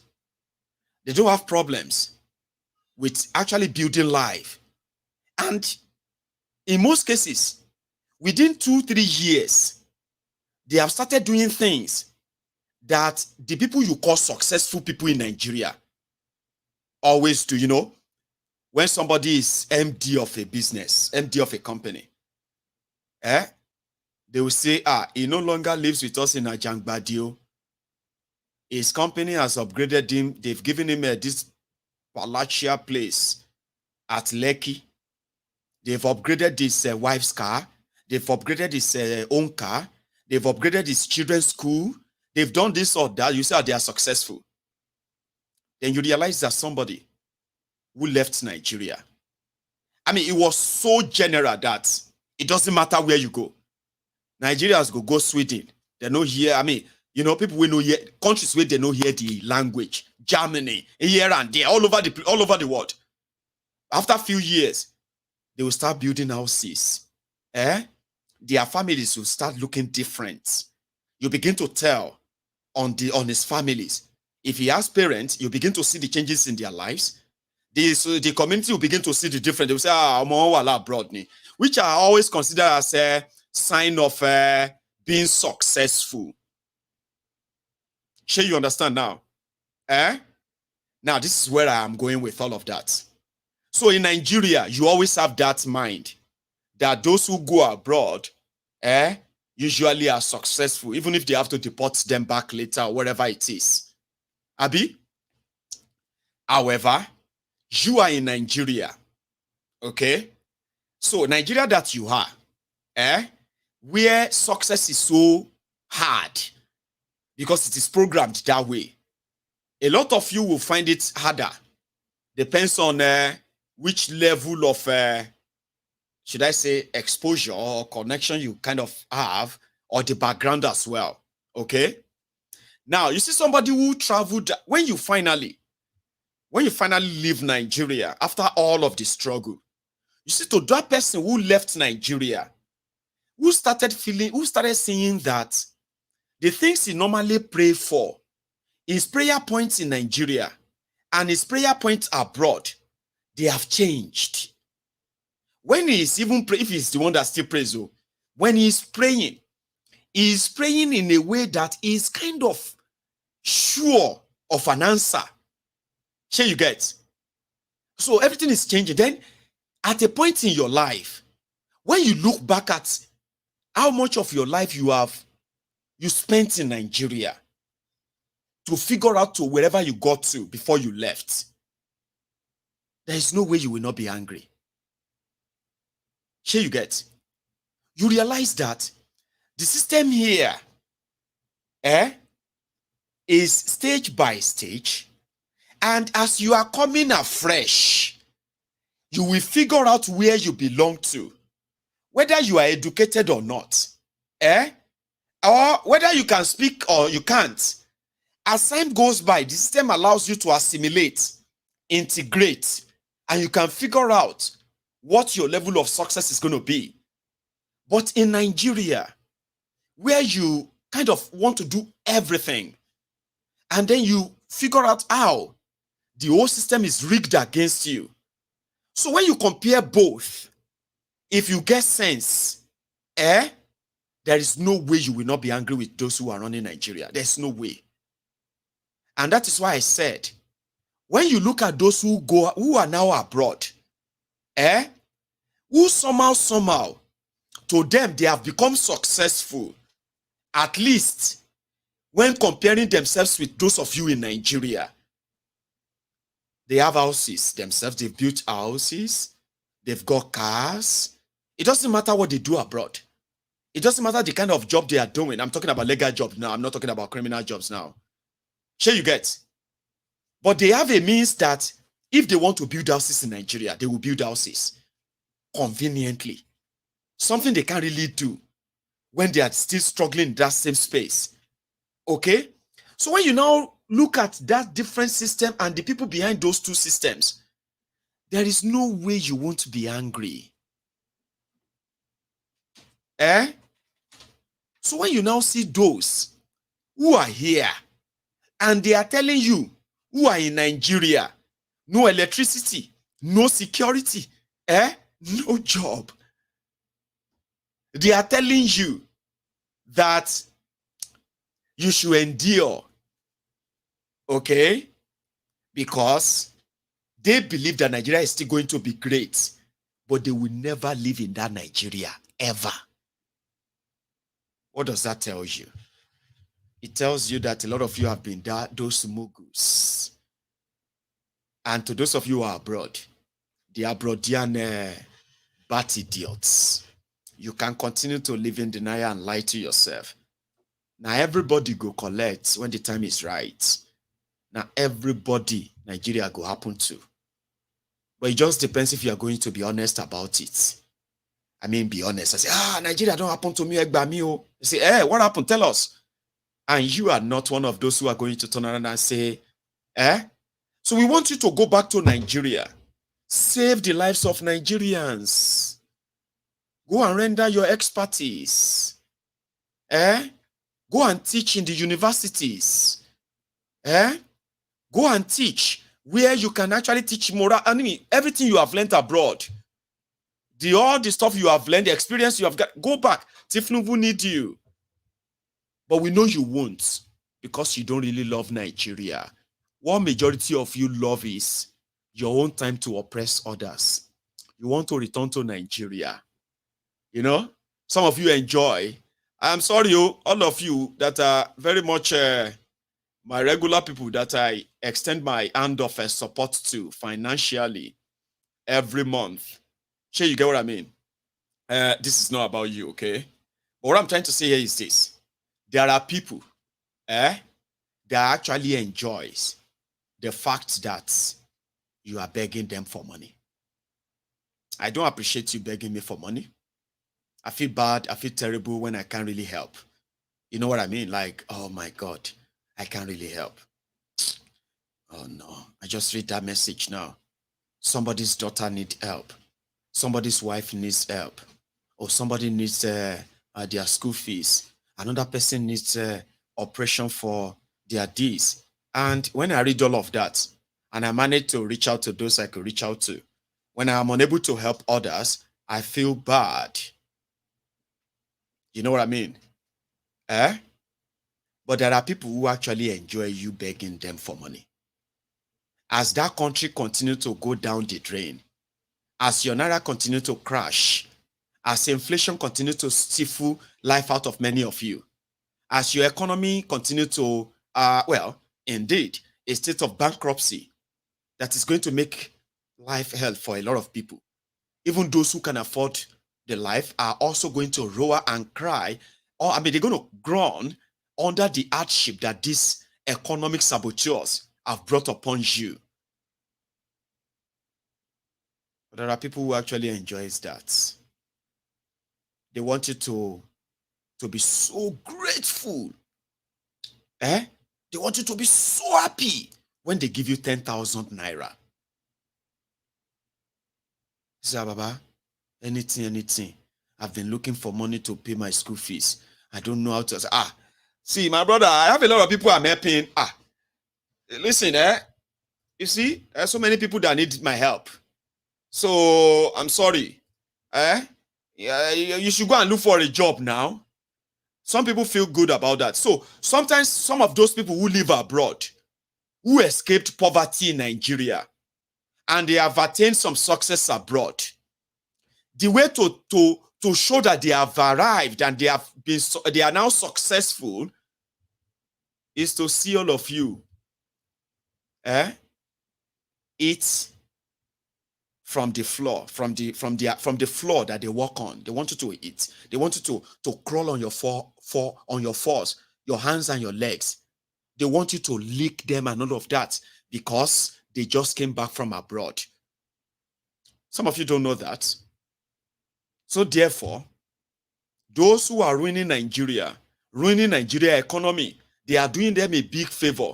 They are helping them to live their dream so that when they bring this latest Tesla car into this new building that they just built in the slum, where there is no electricity, there is no good road, okay?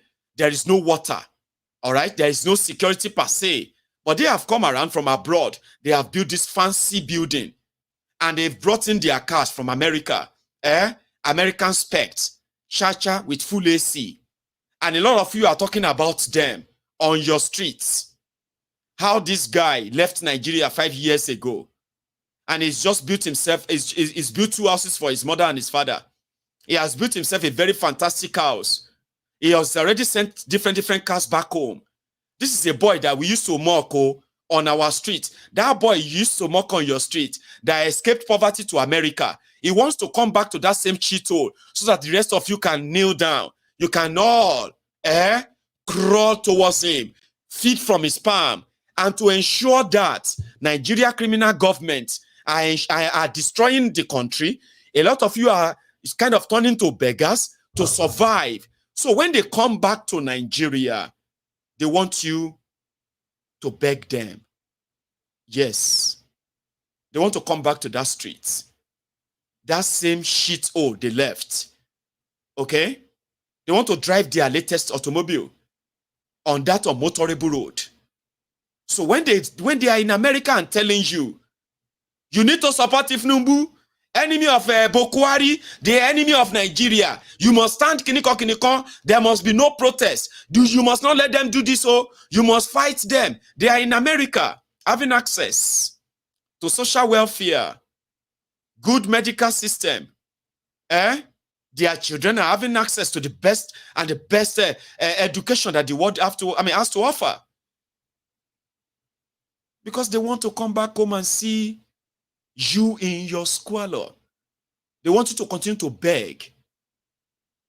And therefore, they can stay abroad and tell you, the likes of Mayegun, they want to divide Nigeria. The likes of Mayegun, they want you to go and fight. The likes of Mayegun, they want you to disrespect your leaders, while they themselves are safely protected by working systems abroad. They don't love you. They don't love Nigeria. You just don't have a clue. I have told you this before. Majority of Nigerians don't hate corruption. They don't hate oppression, suppression, and all these things. They just don't like it that they are not the ones doing it. So if you don't think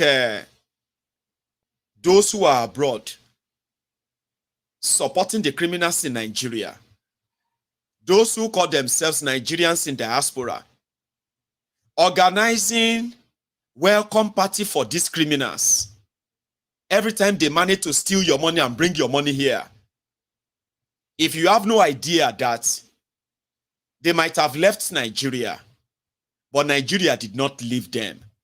And what is that Nigeria in them? It is that Nigeria of, I am waiting for my turn to oppress you. I can't wait for my turn to show you.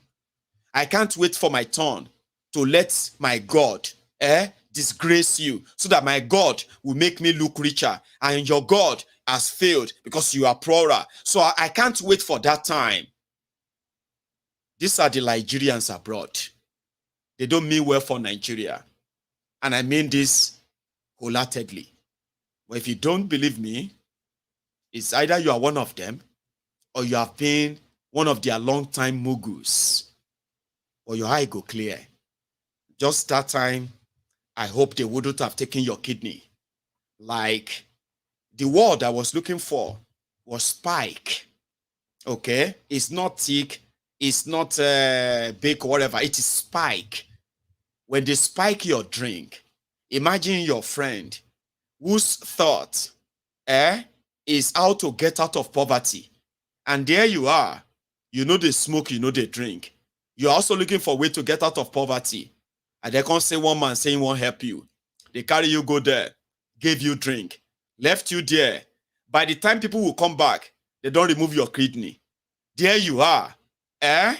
You will now remember Mayegun. What a corrupted failed system does to the people who are ignorant of the direct impact of this on their lives.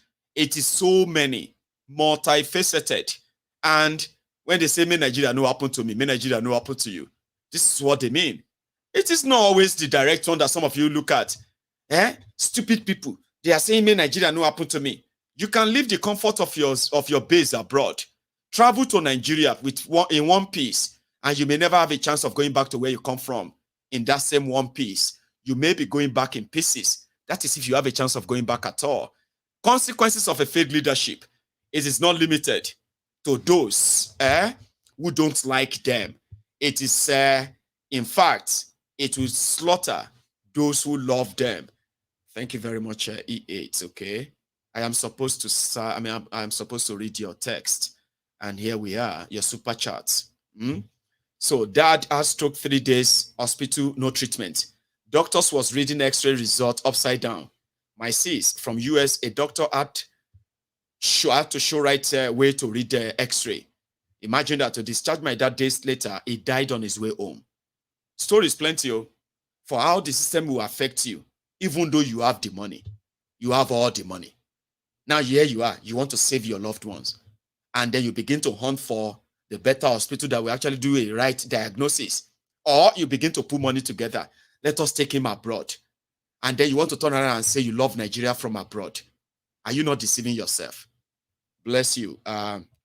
E82. So same goes for Angono. I got another one from Oladare. Yes. See, experience of how the system can affect you. And it is beyond whether you are APC or PDP.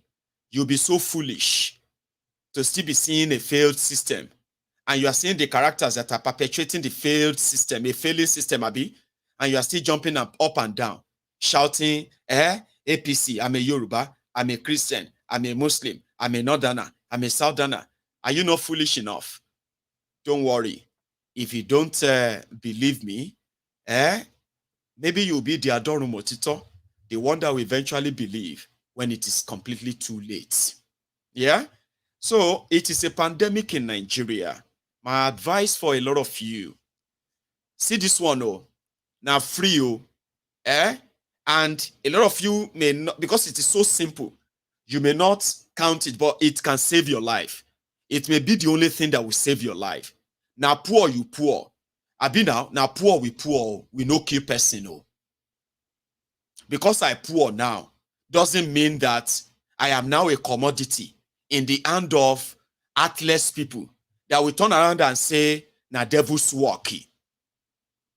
So when people say, poor, you this poor man, if you get your sense very well, Papa, na poor, you poor. Na poor, I poor. I no kill person. So this little information can save your life, and it is very simple. No drink water, no drink any drink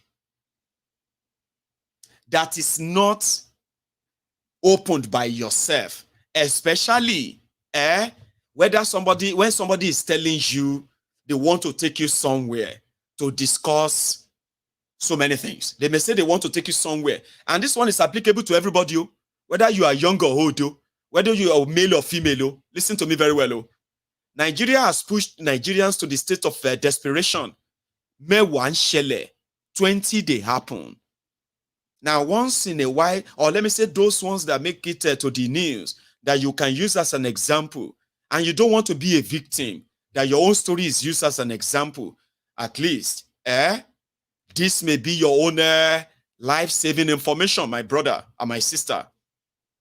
Let's go there. This person is very good. He's always he's the one who is doing the UK travel. He's the one that is doing Canada. He's the one that will take people to this. He's the one that will kinikon. Oh, I have you know that thing that we discussed. I have met a man. This man said, if I bring you, we discuss it. You know you are the one who can tell it better. Baba, I'm not saying you shouldn't chase your opportunities, because you still have to chase the box. Sure, you know. But in this process, where you get to somewhere, and the first thing they offer you is, feel at home. What are you going to eat? What would you going to drink? If that is going to be the first time you're going to say, and I am fasting, even if you are starving. I'm fasting and I'm not going to break later. Can I take the drink home? And if they say, which one is fasting? Your life is better already. Forget fasting, my brother. Drink and eat. If you can run, I mean, if you have a chance of running, my sister, run. The level at which they are now harvesting people's organs, see. And it took on no more. There are many people that they didn't make it, and they will say they were killed by ritual killers. Here is another thing that can also save your life. It is a $1 million tip. It can save your life. The crooked criminal policemen in Nigeria, whether na police, whether na army, whether na anything, listen, if you find yourself in the midst of the criminal police, whether fake or real, my brother, my sister, here is one thing you should never forget. Have a particular number, maybe not 1, maybe not 2, maybe not 3. Have them on speed dial. The people that You can give your location. That can track your location. That can track, including, you know what I mean, your movement. The reason is this. This may be your only lifesaver. I mean, even if you are going to end up being killed or dead, there will be a chance that those who are going to do that to you will be caught. Instead of just enter their hand and begin to pray to God, which is good, but security-wise, have these 3 people. Tell them the moment I have this kind of message sent to you, it is a SOS. Do everything within your power to raise alarm. Even if it's going to come out as false alarm, please raise the alarm. Because when I feel panicky on the road, especially with Nigeria police, there are those that will kidnap you. They will ask you for money to bail yourself. If you fail to bail yourself, they will go and hand you over to organ harvesters. And those ones, they have where they call their own portion in Nigerian police cell. They usually call them the abattoirs. Abattoirs, not where they are slaughtering cows or animals. It is where they are slaughtering Nigerians that are unable to pay them the demanded money. If you are lucky, and you are able to pay them the bribe and escape from them, if you are not lucky, remember that code. Let people know where you are. If you don't have that's what they call the find me, find my phone, find my location, location locator, and all of those apps, download them on your phone. It is one of the $1 million tip that may likely save your life in the case of eventuality. That is what they have pushed Nigerians into. The level of the increasing crime, when they are dishonest in the first place, how can they tackle something that they are dishonest or denying? The ones they will lie to cover. Or how can they investigate themselves? The criminals have taken over the asylum. We are at the mercy of the criminals. Nigeria can happen to anybody anytime until you end this old contraption. I'll take call so that I won't cheat you up again. Tribe of Judah, lion, or the lion of the tribe of Judah. Thank you very much for your generosity, dear mom, right? That was very good of very kind of you, and very generous as well. Thank you. I am going to go and make my tea. I promise you, I have fixed that line. So I will take calls tonight. So if you have all you've kept you want to share, when I get back, you can share them. But remember this, like this broadcast, okay? Leave that comment section for a second, okay? Like the broadcast, especially on YouTube. Subscribe to my channel. And when I get back, I'll take your call. I promise this time around is fixed. I'm not going away. So don't go anywhere. I will be back.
years old man.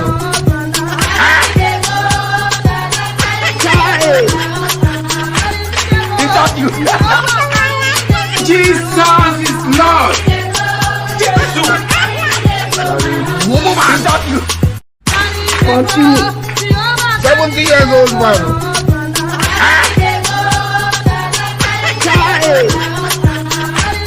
Is that you? Jesus is Lord. Jesus. Woman, is that you? Well, that is me back. I told you I'll fix the line. The calls have started coming through, by the way. Here you go. Hello there. Hello, Maigun Baba. Hello, sir. How is you? Maigun, longest time. I know. How are you? How they happen? Well, we still there here. It's still the same of the same, if not worse. Oh, ya gari ya aiki ya kwana da yawa. Abe, these are you. Yeah. Lafiya ko. Lafiya kalau. Yeah. Kana nan lafiya. Lafiya kalau mai gu. Mata yara. Mata lafiya yara lafiya kalau. Oh, I've missed you, Ahmed. Mama ambush me by Imami. You know they ambush me. I was already learning these greetings. Look at you. Look at me. How are you? How is your service and all that? I know you've been like away. I've been away. It's been like a long time, man. It's been a long time. I don't try. You get one day while they try. You try, won't come in. It's not easy. It can't be like Sinna. Well, it's good to hear from you, by the way. I tell you. Maybe small thing, right? I enjoy the program. Sometimes I'll just come in maybe late when you're done with the program. I'll just watch, as usual. Watch replay. But they go learn. It don't happen though already. They go learn. Say $1 don't enter 1,000. They go learn. Some people still they push back. Say Nigeria go better. Voila. In Nigeria, we go better. Help me reach out to my brothers and sisters from northern Nigeria tonight. If you can just do it in your own usual, most of them. I want you to help me tell them. I use the chance because I don't know when I'm going to hear from you again. Okay, I'll tell you. Right? I want you to help me remind them that thiefnubu that used Muslim ticket to deceive them. And today, some of them are feeling like Tinubu is now using Yorubas as in for his appointment. That should be Buhari used Fulani Hausa for 8 years. How did an average Fulani Hausa benefited directly from Buhari's government, other than the terrorism and the rest of that? What gave them the conviction? I mean, the conviction that the Emiloko of Thiefnubu is for the Yorubas. That is the first one. It can't be like a question and all that. Let me add your own jara to it as well, whatever that means. Okay. Now the second part is that now we are on the path to official bankruptcy. Koolu, that is currently in the US, by the way, but I don't know if it's back already. Yeah. So Nigeria is on its way straight down to the Golgotha, where Buhari actually started the journey from. So I won't make you come try make and look like say how far. This is not taking long before the whole thing don't they catch up with everybody. If you can do that for me in 5 minutes, I'll be so grateful. Oh, welcome today. Ni sunana Ahmed, but concern ni asali dan bayarabe ne cikakke gaba da baya. Amma maganar gaskiya ko ina ta fito ya kamata kai maganar gaskiya. Ga wanda kuke ganin program ɗin ga na Maigun ba wai makiyinku bane. Yan arewa Maigun ba makiyinku bane. Mutum ne wanda zai fito ya gaya muku gaskiya yadda yake. Ko da ɗaci kuma an ce gaskiya da ɗaci yake. Amma zai gaya muku gaskiya in ko ba za ku ɗauka ba kan ku ɗauka. Ku cire maganin bayarabe ne wannan damun suna son Najeriya ta lalace.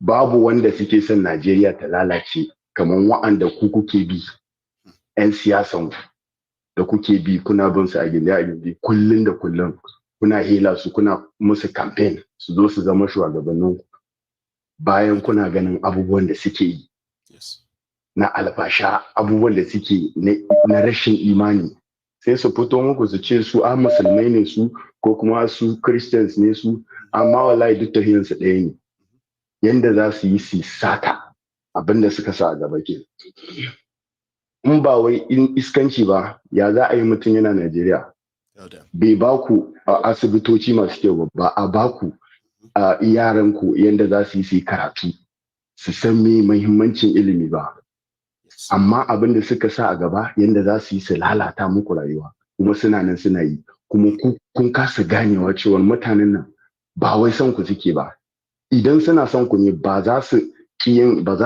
gina asibitoci ba za su gina makarantu ba amma sai su kwasi yaran su su kawo nan turai inda mu muke zaune suna kawo yaran su in yaran su za su zo karatu su zo turai idan su da iyalan su za su zo neman lafiya healthcare za su zo nan abroad amma ku kuna nan ku ta hela su ai mutumin arziki ne wannan in ya zama gwamna zai mana kaza tun shekara nawa kai da kake kallon wannan program din tun shekara nawa maybe kana nan shekaran ka 30 menene Najeriya ta yi maka menene kai achieving as kai dan Najeriya amma sai su kawo muku division su ce wannan bai raban baya son Hausawa ko kuma Hausawan nan ba sa bari in ga muku mutanen ku shugabannin ku ba arewan ba kudu ba ko inan ba mutanen nan kansu suka sani sun san kansu ne kawai kuma wallahi abin da za su ci gaba da yi kenan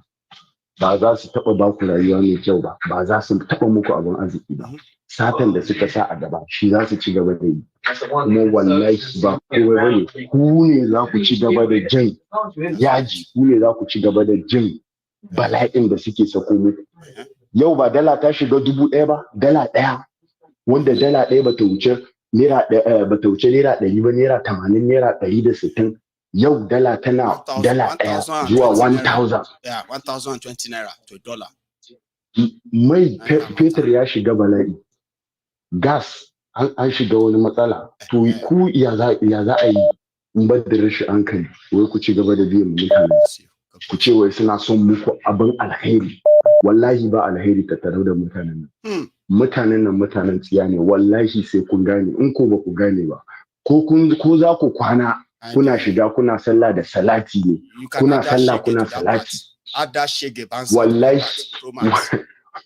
wallahi kun ta sallah kuna salati muddin ba ku daina biye mu mutanen nan ba ku fito kun tsaya tsayin daka kun nuna mutanen nan kai ba ma yin ku kowa ya kama gaban shi kowa ya abin da ya kamata wallahi ba za ku ga canji ba sai dai ku ta ganin canjin da za ku gani bala'i ne kan bala'i wannan ba wai tsinuwa bane ko kuma ana tsine muku ko kuma wai nan ba sa san a'a wannan in Buhari ya zo yayi nashi ko kun ce ai Buhari wasu ne ba sa son Buhari yayi succeeding Buhari waye da Tinubu ya zo ya kawo muku muslim ticket mu ba ruwanmu da wani muslim ticket ba muslim din ba Christian din ba wallahi dan siyasa a Najeriya babu abin da ya sa gaba satan da zai zo ya sa gaba kuma wallahi in dai ba ku daina ba in dai ba ku daina biyan mutanen da wallahi bala'i ba ku gani ba kaɗan kuka gani wallahi za ku ga bala'i asalin bala'i ku ci gaba za ku ga bala'i Allah ya sa ku gane Allah ya sa ku san me ya kamata ku daina biyan mutanen nan mu ba makiyan ku bane we from abroad muna son ku we love you guys that's why every day za mu ci gaba da ga muku gaskiya stop going after these people wallahi they don't love you ba sa son ko kaɗan sai kun gyara for those ones we be saying that you hear the Hausa. I thought you were going to talk about that shege when you are talking about ball. Just tell us anyway. I got the message. I was with you all through. Go on, Baba. I asalin shege da they see the shege za ku ga shege ku ga shegiya Pro Max. Haka za ku ta gani. Shege ya banza Pro Max aka za ku ta gani. Kaɗan kuka gani. $1,000 za ku siya mai 1,000 just watch. Mai ba Peter za ku siya shi 1,000. The time is coming. Ku ci gaba da biye musu. Ku ce gwamnan nan ai waye. Ku je ku kalle su mana. Yaran su ba sa zama a Najeriya fa. Yaran su abroad suke zuwa. Their children suna nan abroad. Healthcare ɗinsu da suke amfani da shi da suka kaki ba su yana nan abroad. Ku kuma sai kuna nan ba ku da lafiya sai ku je ɗan chemist, ku ɗan je ɗan ƙaramin pharmacy ana muku operation ana cire kidney ɗinku ana gaba da shi. Kun sha wasa ne ko? Ba matsala. Allah ya kai mu. Allah ya nuna mana. So much, Ahmed. No, Allah ma yi. Let's just give people the summary. They got the message too anyway. Some of them were just busy. They got the message. It's just what you said. I just helped them, to just translate. Just based on what you said, I just gave it back. It's just normal. If they are here, and I know there are a lot of people from the north that are listening to you, and they know, they understand, but that delusion is still living in them. I don't know when it's going to leave them. I don't know, but I believe the time is coming closer, and they would always see it. Because it happens every day. That's right. We are not predicting. It's just the reality that we always tell you. It's not prediction. We tell you what's going to happen, and it's happening for real. So if they will learn, they will learn. Ahmed, thank you. They will so learn. much, It's just a matter of time. They will learn. Oh yeah, now you're going to enjoy. Oh, princess. She's I don't miss you now. I know. I'm African bringing her everybody to the program this week. Okay. I hope we are still working behind the scene on how that is going to play out. But yes, a lot of people have missed that. So no wahala. I'll bring her. Myself, I try maybe soonest. Probably next year I will try see if I feel enter UK. You could just see me bam for Edinburgh. Say I did come with even I won't come see you. Don't worry, I'll have a place for you there as well. If you know what I mean. Well, it's really great. Yeah, my good. Yeah, now my good. Enjoy now, my good. And you too. Nice. That's brother. It used to help us deliver the message to the northerners who speak Hausa, because Ahmed speaks Hausa, and I've got those who always come around to also help us speak Igbo, speak Tifi. I've got a lot of people here. Once in a while, I kind of want them to speak that way. Hello there. Hi, my Uncle Mayegun. This is Beatrice. Oh, Lady Beatrice, ma'am. How are you? Oh, I'm fine, thank you. You're doing a great to hear from you again. Mm-hmm. Yeah, brother. And this guy who spoke Hausa, wow, thank you to him. You understood Hausa, Abi? Not really. Not much, okay. Just a little bit. I speak German and Igbo and Yoruba. Bless you. Anyway, here we go. You have a lot to probably add to this tonight as well, I believe. Yes, ma'am. Please. I have been listening. I must tell you that what is happening in our country is actually heartbroken. It is very, very destructive to even listen to what they are doing. You understand me? Yes, ma'am. To listen to what they are doing is horrible, and it's unfortunate. Are you still with me? Very much, ma'am. We are here, please. Okay, my brother. So, coming to the area of this kidney, this organ harvesting is actually a thing, Mao. It's a real thing. Or it's only once in a while when you get to see the victim speaks out, then you begin to say, "Oh my God!" Mm-hmm. Immediately, I forwarded the whole video and everything to all my children. I told them to beware, plus those ones still at home. Yes. Beware. Mm-hmm. This is real. And such information, people don't know. The ordinary man doesn't know. Like you said, they will put them to sleep. Yeah, they'll put them to sleep and do whatever they want to do. That's it. Imagine what they nearly did to that young man they brought to London. See, that's another story that just happened as well. Please, go on. If God wasn't with that child, they would have succeeded. Mm-hmm. But the boy was very clever, everybody knows the story. Yes. So these people are not leaders. These people are demons. They are demons, dealers. They are very, very demonic in their ways, in their thoughts. And it hurts me. Excuse me. Mm-hmm. it hurts me that somebody steals the money he cannot use. You take away from the government the money, take the ones that Abacha took to all over the world. I knew some of Abacha's friends. I told you I worked with the television. Yes. So, and even one of his friends that I knew, there was a day he called me. I said, will you just stop calling me? You are one of his friends. Definitely wherever all these monies are, you also know about it. People are suffering. And you guys, he said, oh. Then he dropped. And that was the last we ever spoke. So we have to face these people. Yes. They are humans like us. We cannot, those ones you are talking about in America, what do you call them? The jackpots who are now. The jackpots, yes. Who are now, he's now telling to jackpot back. The patriotic Nigerians from abroad. Loving Nigeria from abroad. Yes, where are they not watching the news? What is good? With an ordinary person, when I say ordinary, I mean the ones working with the government. Earning 30K a month, which is 30 pounds a month. 30 pounds. 30 pounds a month. How do you expect that person to survive? And you guys are sharing money in billions. And you have the audacity to tell us that we are going to send 2 million to each person's account for holidays. Prayers, sending prayers to their bank accounts. Until they say stop the tape or stop the whatever. And then they started hiding and protecting themselves. But Nigerians know all these things. Why are we still behaving like fools? Why would anybody, if Tinubu, let me call him his name, if Tinubu can be doing what he's doing, everybody sees him as an Agbero. How is this Agbero now convincing PhD holders, convincing highly educated people, professors? They began to lie for him. They began to work with him. They forget that in every journey, there's always a calculation. That's right.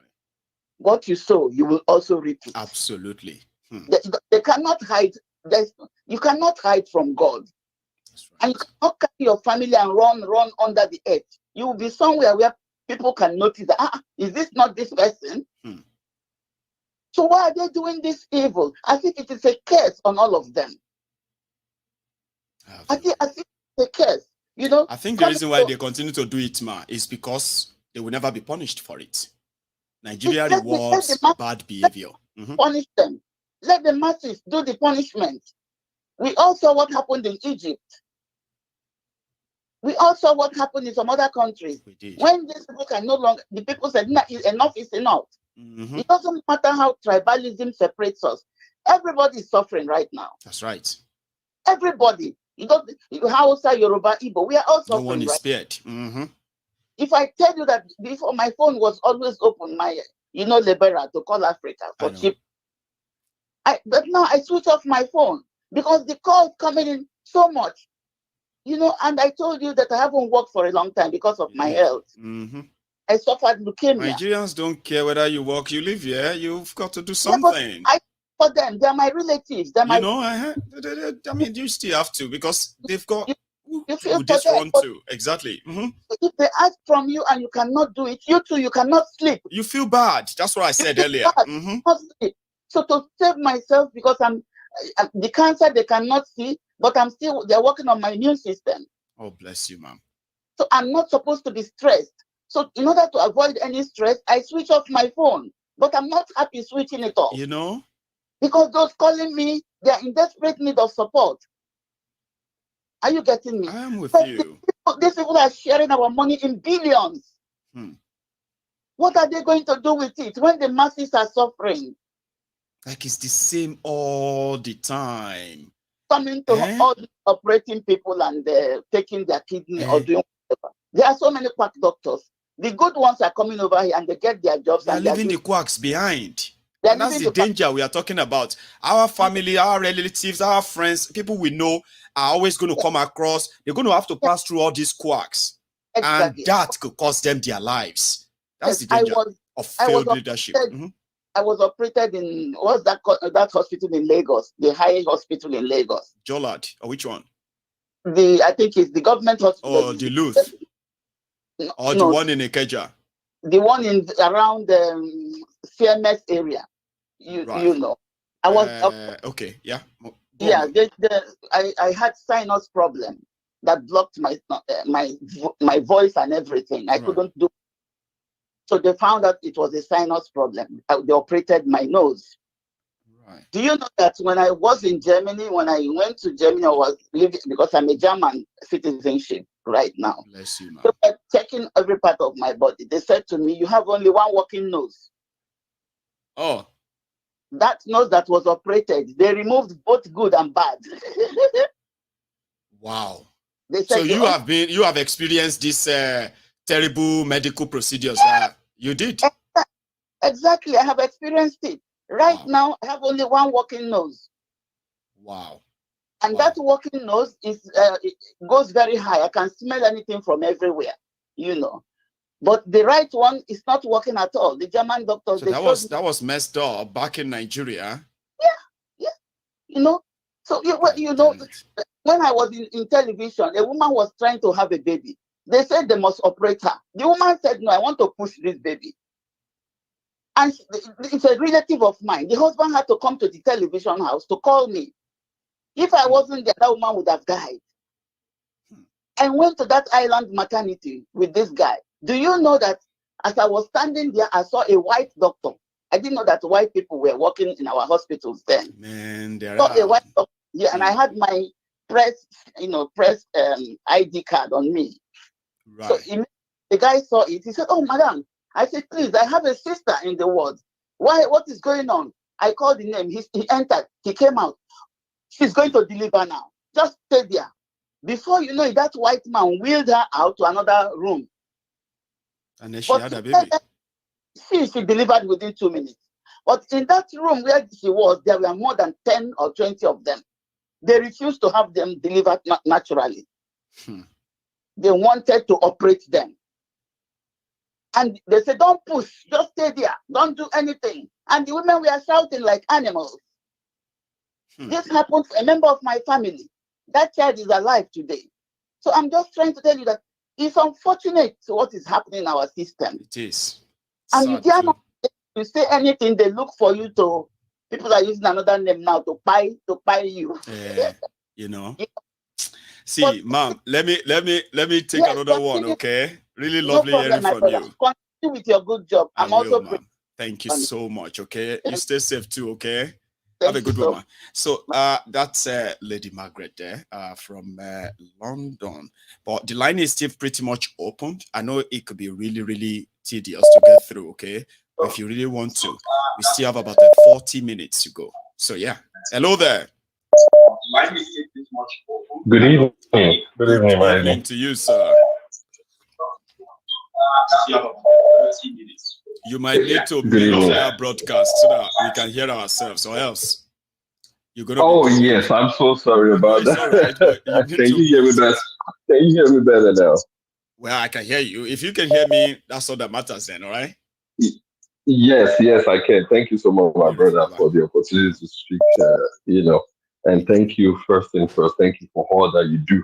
Thanks. The posterity will be very kind to you because it takes a brave heart to want to jump in the arena with these gladiators. That's right. And we are dealing with gladiators, unfortunately. I will just briefly touch on a few of the points that you mentioned. I joined the program with you. Oh, okay. First about the Nigerians. The Nigerians are Abroadians. Abroadian, Abroadian Nigerians. Put it that way. Lovers of Nigeria from abroad. Yes, my brother. And it's really very unfortunate. There's a saying that everybody knows that. They say, if you know better, you will do better. That's right. Yes. And if you have a conscience and you see things the way they should be seen, without emotion, without bias, regardless of anywhere, thing about physics, about physics, about physics, there's no difference. I mean, right is right, wrong is wrong. That is right. And it's so unfortunate that over 60 years, we still find ourselves at this very spot, and it's getting worse. And messengers like you of our generations, our past prophets and messengers, the fellas, the Bob Marleys, they keep bringing the messages from different routes. But it's so unfortunate that our people fail to listen. And our people want quite if I'm allowed to speak intentionally, if I'm allowed to speak Yoruba. And we now find ourselves at this very spot of, the human race, where everybody is at a different trajectory. And quote and unquote, we the so-called, I won't say giant of Africa. I don't know. I don't know what. I just call us ants. Yeah. Ants of size, Yes. And the universe placed us in a spot among, the human race, especially the black race. But unfortunately, we fail to recognize our spot and our position, how important that position is. Several opportunities for us to right all our wrongs. We keep making the same mistake over and over and over and over again. And now to the Nigerians abroad, they are the worst. Yeah, it's so unfortunate that it's so unfortunate that during this last election, or like Yoruba man but once you know who you are, you will always want to do better. And that is why people like you are there putting yourself out. That's right. Facing this fire. Because if we don't speak, who's going to speak for us? Nobody. Unfortunately, nobody. And our people still fail to just see the truth. Even though they know this is the truth. Maybe it's because of our docile mind, as much as the mindset has been so bastardized to the point where people now want to, what is worse or better? No, you can't lean to because you are not the one suffering the suffering, like you rightly put it. Like say, this is not affecting me. It's not affecting me. So unfortunately, because it's not affecting you, you can now sit on that judgment chair. And unfortunately, how so myopic those type of mindset is. Don't get everybody. That's right. In different ways, in different strata. I would cite an example. Please. I work in a space where, in a telecommunication space, where you have opportunity to grow. On a team of about 70 people, we have only 2 Nigerians, 2 Africans. And those 2 Africans are Nigerians. Well qualified, skilled, with experience. But because of that name, Nigeria, my brother, position that they are due for, position they are qualified for, they are being overlooked because of the sensitivity of information that they will be privileged to have access to. Even though they are professionals with ethics. But because of that name, Nigeria, identified with you. Even your own Forishi, they keep overlooking them. Begin to look at it. Oh, so this is the endemic rot that the system. Look at somebody who is working in the banking sector in Nigeria. And they got the working visa to come to the UK. And they decided to go and apply at the UK bank. Okay? So when somehow a smart person They got to a stage, but when they got to a stage of a background check and they discovered that they just came from Nigeria, they have everything valid, though. All check everything, though. Yeah? We are sorry we can't really offer you that job. Now, we can't tell us, Baba, you the crazy. You just came from Nigeria 3 months ago. You are applying to start working with HSBC. You want to work with, I said, you say reason I'm now. You are coming from Nigeria. So I actually get the drift of what you're saying. It is a terrible stigma. That if you don't fight it, you will never understand it. I understand. Thank you. I'm using that analogy to open the mind of our people. Because you are enjoying you are part of, maybe you are at the front, you are at the bottom of the table, enjoying, you are helping them to enjoy the spoil of the loot. Once they steal the money, they bring it overseas. You'll be their bag boy that help them to buy property in your name. Now acting like, and you come on social media and pretending that they are in support of the people. When I begin to look at all that, I'm like, okay, if we wake up tomorrow as the world is going, which, truth be told, it might get to that point. We wake up tomorrow and all this foreign land that we are, say, okay, everybody, pack all your bags and hold on. Where is that home we are all going to head back to? Is it that home that, okay, we keep giving those who are not even fit, the unfittest of our unfit are the ones we are entrusting with our life. Destiny as well.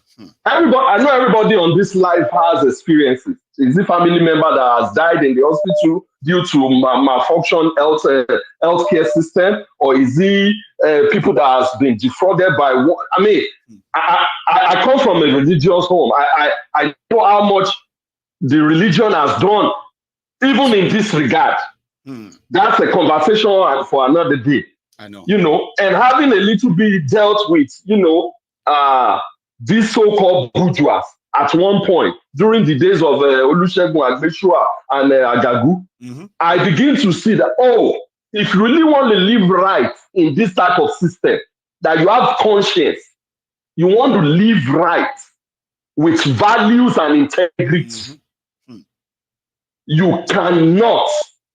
I've said it in so many ways, and I see why I keep on getting vilified. And thanks to someone, like yourself that is doing what you are doing, my brother, because it takes a lot. It takes a lot of bravery, even as a Nigerian, because there's a lot of people out there who really want to do, but because the people will not listen, people are so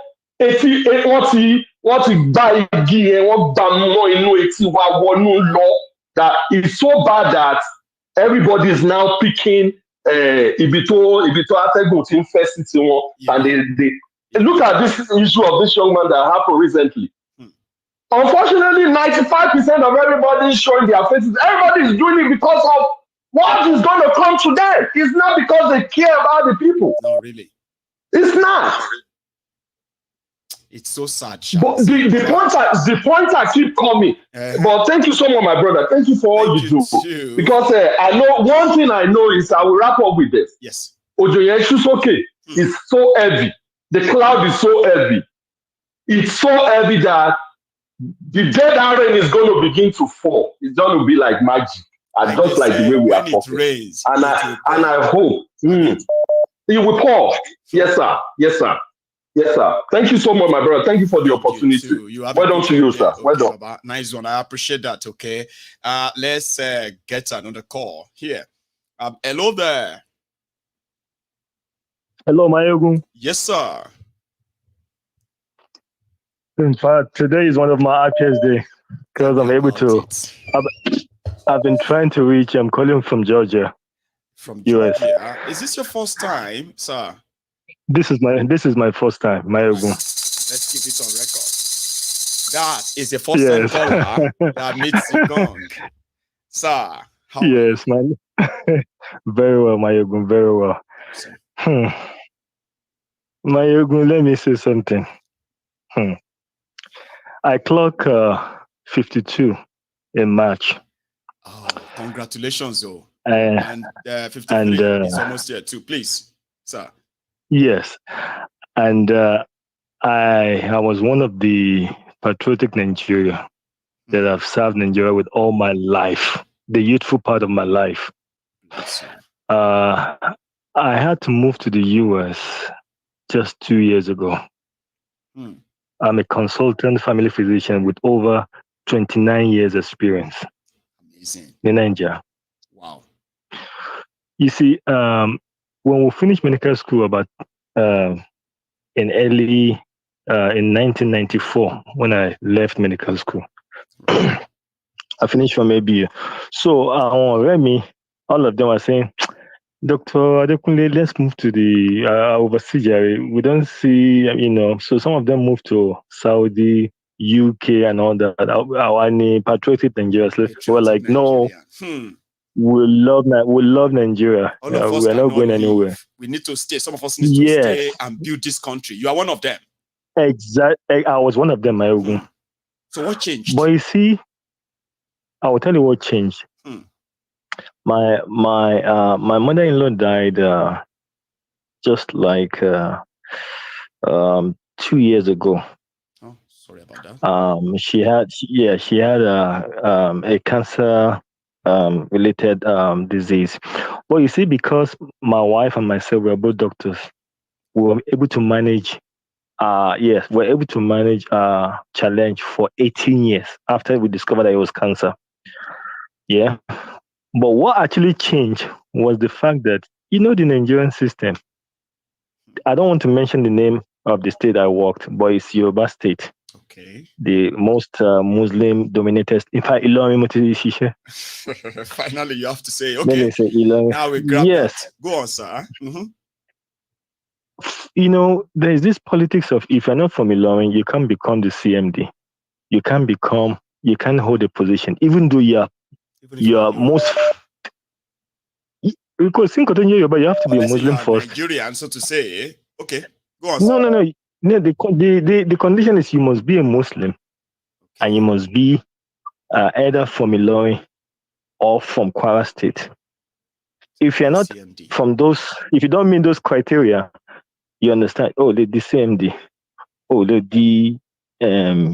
anything. You just have to remain a consultant and a lecturer. Anybody teaching hospital at the university. So what am I saying? It was 2 years ago. My first son has been in US for the past 12 years. Oh. So only, Daddy, I'm not commanding you, but you've served Nigeria with all your strength and your life. I don't want you to waste the rest of your life regretting. Please, leave Nigeria and come to the US. You sent me here for my master's. Wow. I wish you had sent me here even for my first degree. He said, don't worry, Daddy, what am I trying to say, Mayogun? I was in US 2 years ago. I buried from the scratch. Paris step 3 means residency. The consultant for the past 28 years. 28 years. Very fresh, maybe. Like should be trained. Yes. So to bank Nigeria do you. I'm one of the people in Nigeria do. Happened to me. Yes. And the lady told us they've lost you to the US right now in a nutshell, sir. Right? Yeah, like Nigeria. I'm not even the only one. I'm not even the only one.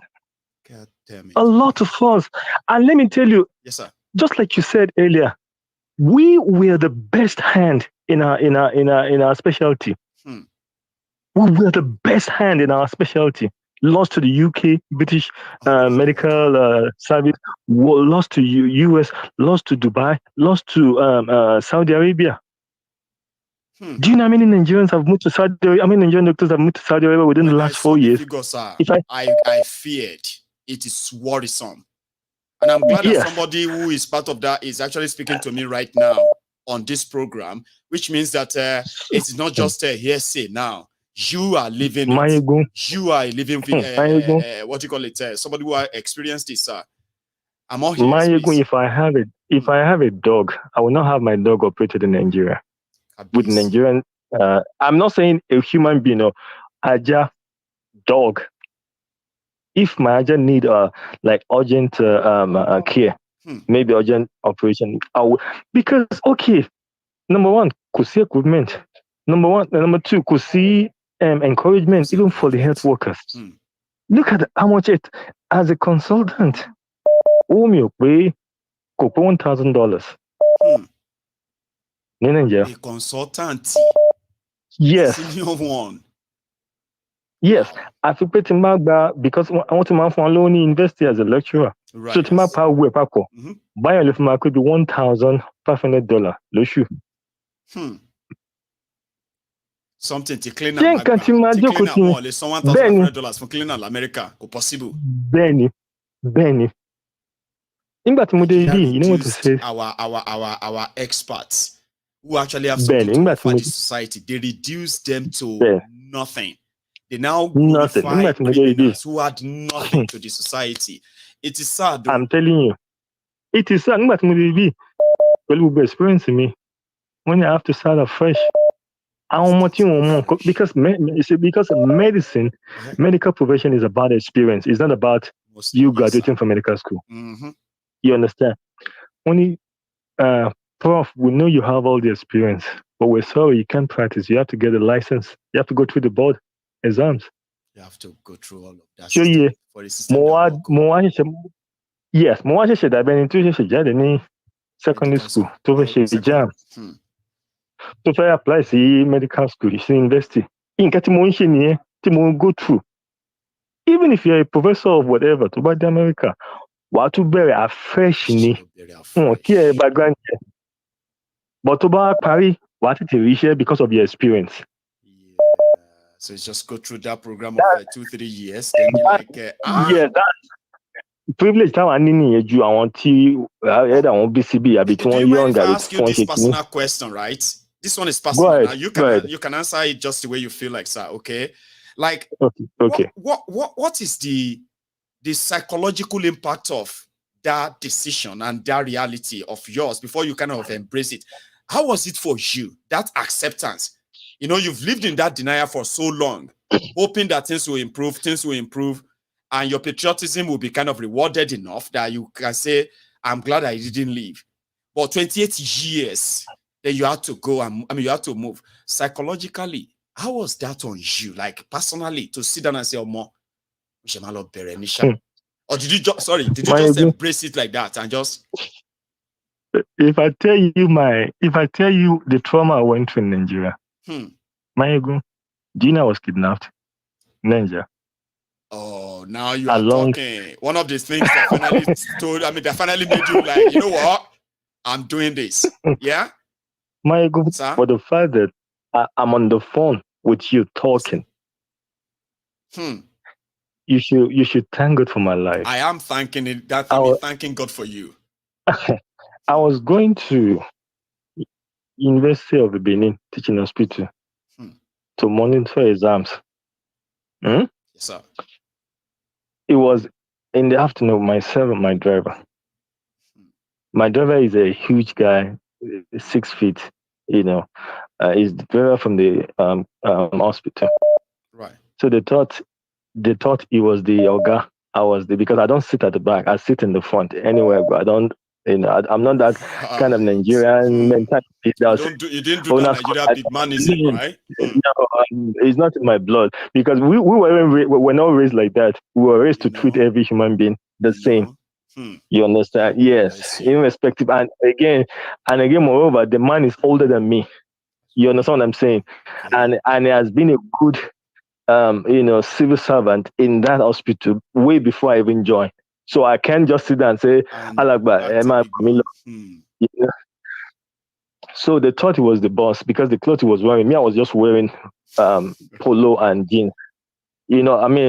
Dressing for joining now. I wasn't dressing to go and give lecture, to go and give, so the intention is when I get there, I will change my clothes to the following day before I go to supervise.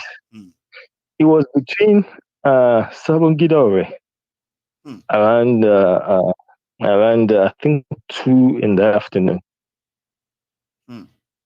And guess what? There were police checkpoint less than half a kilometer ahead of us. But kidnappers kidnapped us and took us into the bush.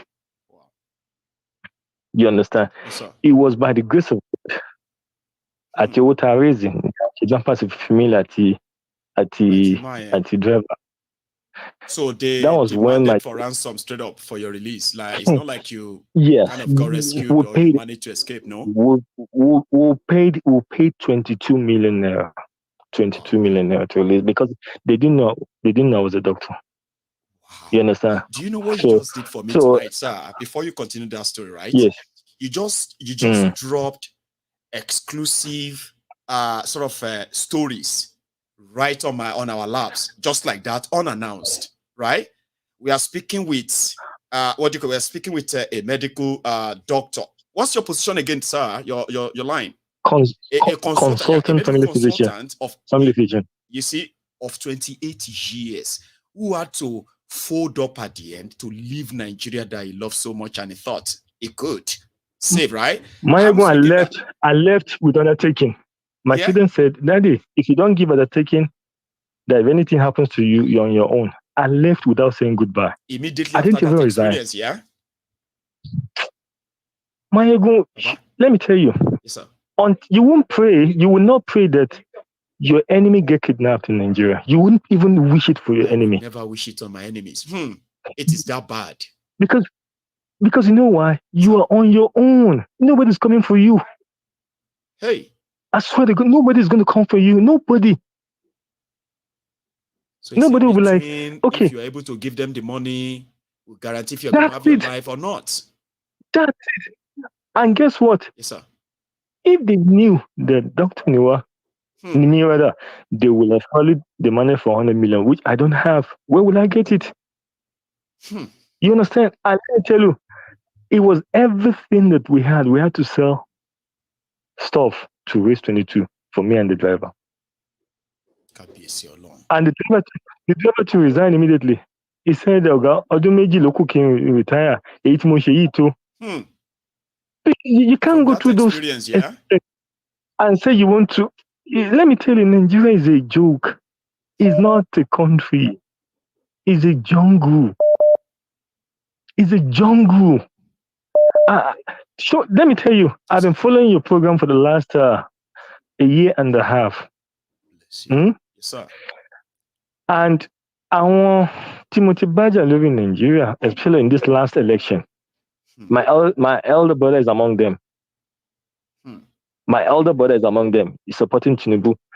And guess what? He now send me SOS to send him money. I said, no, hello, but Tinubu could send the whole thing. That's right. I mean, like what could be wrong with people? Your own experience is enough for somebody like your own brother or family and all of them to say, now the grace of God, though, that we still have this, my brother, around, though. It would have been gone, and all of like that. I mean, that's enough now, Abi. John Tirolo, Musha fi gbogbo nǹkan tó gbàgbọ́, mo fi bẹ̀ Tirolo, stay safe. Madam, legbe either Nigeria or anywhere. I beg you in the name of God. I won't. Because surely your type are the only hope we have of reaching out to the Mumunatus and the Abobakus. And the I want to shape from come ashuri. You understand? Because let me tell you, if you know the wide coverage that you have, and they are listening, they are hearing, but they're not absorbing it. They're not, and they're hearing, but they're not listening. That you must. I mean, Benny, show you. I lost UN last week because I fetched play kit. Fetch Tinubu America. You understand? Right. And you know that Tinubu now. We were determined to show that this man was never elected. And guess what? Want to mobilize our thugs? Come on, attack you. But America won't attack you. Yes. I'm telling you, why would not let me take your time? Let me allow other people to talk. Every part of this conversation tonight, and I bet my own viewers are going to give you that pass. No. I mean, not saying. Even as I'm talking to you, my heart is palpitating because the call of story, the mention of Nigeria alone, my heart palpitates. My heart, Oman Jamilaya. So you are just mentioning the name. You still having that PTSD of. In fact, I'm so happy that you share this with us. Let me tell you. Yes, sir. On Thursday, I still had the trauma, the nightmare when she kidnapped for time. From the experience, I still had it. I pray that you would have, you have a full recovery. You are around your family there, and I bet it, right? Amen. Yes, sir. I bet it, right? You are going to indeed come out of this even far better. I can sense that already. Amen. You sounded like somebody who is not fulfilled. You know, instead of living with regrets. I am. You know what I mean? Like all my children are here. And I can see all my children are here, and they are doing well. God bless you. And they're doing well. God bless you. God bless my ego. And then my regards to every one of them as well. Okay. And special God thanks to that God bless you. That your son. I will. Tell Please, my ego, save my number because I'll be calling you time to time. Please save my number. I'm one of your big fans. God bless you. Thank you so much. That's save my number. That's I'm one of your big fans. You would Hello. Hello, sir. Good evening from here. Good evening to you. How are you doing? I'm fine. My ego, I have been following you more than 5 years. God bless if I'm not mistaken. you. You are one of those veterans, right? Yes. When you are doing this thing, when you are starting this program from your kitchen, in Scotland. Indeed. Let us not deceive ourselves. If we can, black people is afraid of truth. That's right. The solution of Nigeria is distinguished that for every tribe of Nigeria to go on their own separate way. Then when Yoruba man became the president of Oduduwa, if he fuck up, he can be able to trace him and treat the fuck up immediately. But when Yoruba man became the president of so-called Nigeria, then committing crime and atrocity, he will be covered with let me just call it federal might, stuff like that. When the governor of my state committing crime, he will be covered with the federal might. In the same Nigeria, someone that come forth from election and became the governor of the state, trying to kill everybody. Like this thing that is happening in Lagos now, like all these Togre. This Togre in Lagos was created by Tinubu. This Togre of Matthias, that caused the death of He institutionalized Mohbad. it. That's what he did. He institutionalized it. They are like ministry. The Ministry of Agbero. It's like Ministry of Justice, Ministry of Agriculture, just like ministry. I know. He legalized it. If anybody is still talking about Nigeria, even some so-called intellectual living in abroad, know how system work, still talking about supporting a criminal, they are not telling themselves the truth. So the only way for us to be saved, me and you to be saved, is for us to go our separate ways. Then you can be able to have that competition, like the way Michael Opara, Awolowo did it. Then Awolowo tried to give the Yoruba free education. Michael Opara trying his best to pushing the growing economy for Southeast. Likewise, the Northerners, without not much friction or resources. Yes. So, my brother, if you keep on talking about Nigeria, it pissed me off. Like the way they're talking about. In my village, I'm trying to tell you, in my village, area 90, we have a hospital that, if anything happens, it's a government, all this health care. If you have any sickness, you must be treated there, no matter how that sickness is. But today, that hospital is no longer functioning. If you are sickness in my village, either they take you to Okigwe or they take you to Onitsha. Even State if you're capital, sick, somewhere far away as well. Yes. So if you're getting sick in midnight, you will die along the way before daybreak. So you see the mess that Nigeria have putting us into. So, and the people don't want to, they say Nigerian youth love oppressors. They do. They love oppressors. I must be honest with you. I have looking at the way some youth doing in a Western countries. When they rise up to protest, everybody will stand because okay, you're supporting Tinubu, you're supporting P2B, you're supporting Atiku. All of us are suffering the same suffering. Yeah. We are all buying fuel 800 or 900. So why not forget? And these people are enjoying. Let me tell you, if the military now do a coup in Nigeria, try to arrest all these politicians. If you go each and every one of them houses, let me not be honest with you, will see more than $10 billion in their house. Is that not what they do? They are so heartless that they kind of bury money inside warehouse, inside ground. I mean, we've seen all of that before. I have never seen anything so greedy and people so greedy in my life. And keep on telling my friends over here, in fact, they talk about Nigeria, I tell them, say, the only solution is for us, to fight that, for us to fight that war that we fought in 1967, so everybody can be able to go his way. Because he can't get a freedom without fighting. If these people are not going to let us go peacefully, Mo Kuku have a rematch. More rematch the match. Everybody fight and this time and go their separate ways. Really? To be honest, that is the solution. Because it's the thing is getting out of hand. People are dying on daily basis in Nigeria. Imagine? You know, in this Western world, they are having a natural disaster. Nigerian natural disaster is the government. Our disaster we are having in Nigeria is our government. They are killing us on daily basis. No, every day in Nigeria, more than 100 people are dying on daily basis. And that is the one in general. So 100 dikpere. We are talking about 2,000-3,000 people dies in Nigeria every day, and that's a fact. And too. To be honest with you, and nobody, if the thing never touch you, you won't stand up. And because of we okay, look at the way hypocrites Nigeria youth are. Now they do protest the same day. They do protest I can't call it protest. People that come for candle night for Mohbad in Lekki. It's just like a procession, candlelight. They just gather themselves in that. They are not protesting. After their candle night. They just come and they make we carry our car. Nigeria, they like gathering and gisting.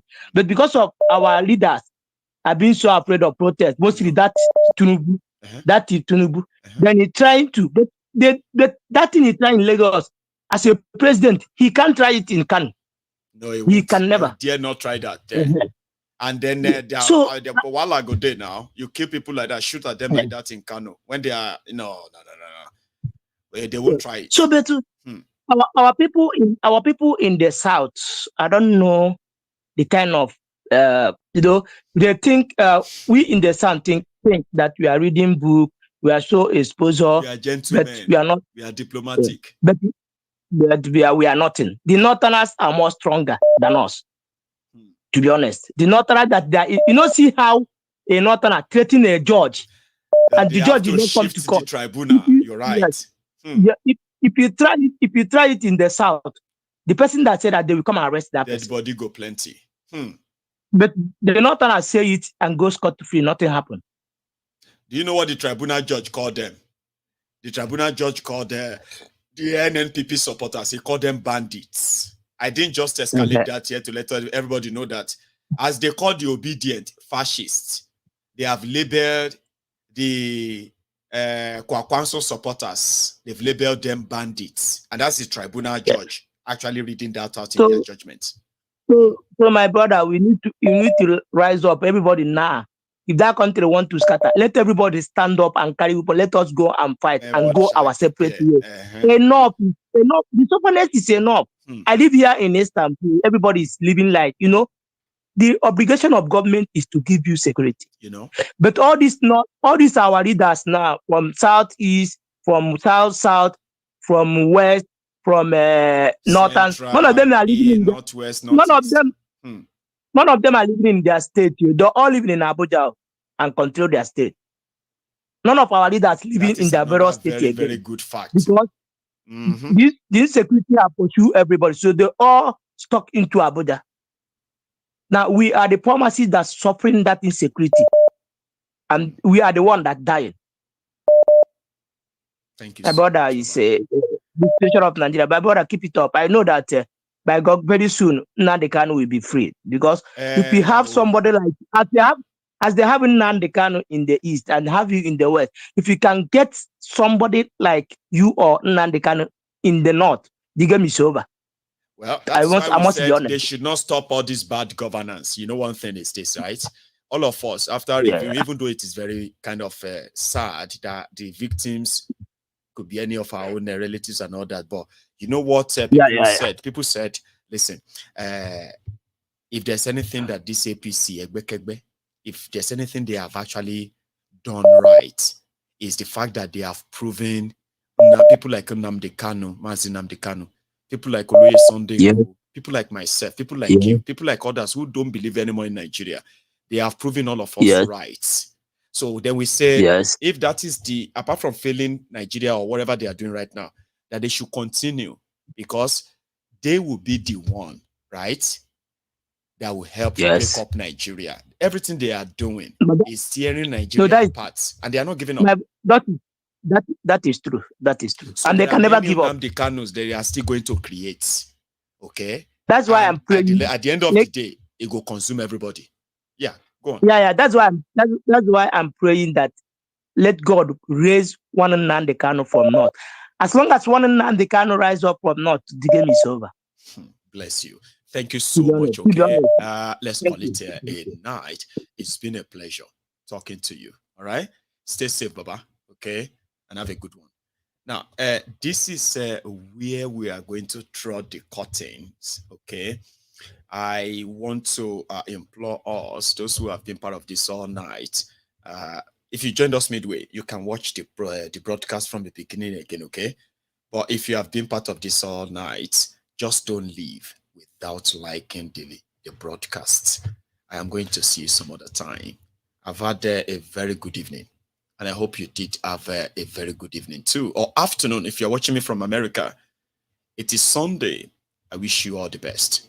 I wish you success this week as you all go out there to excel. So good night from Mayegun. I'll see you later.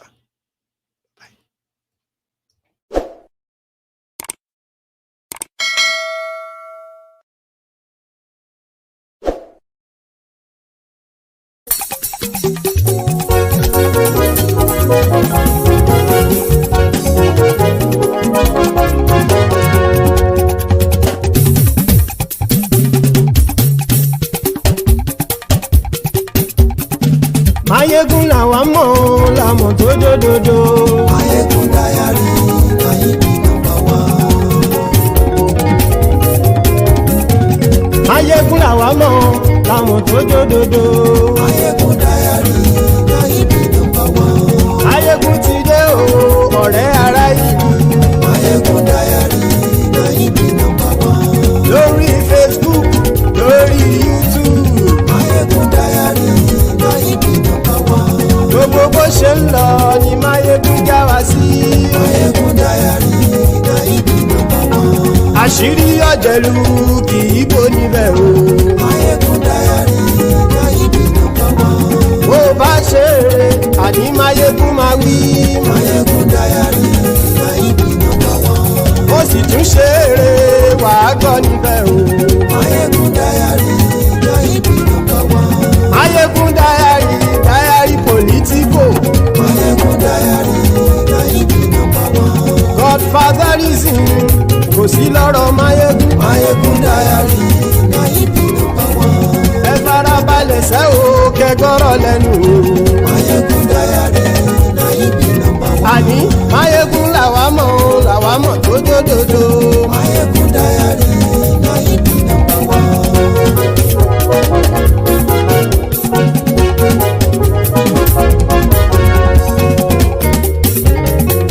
Àní ẹ̀sùn ràkì.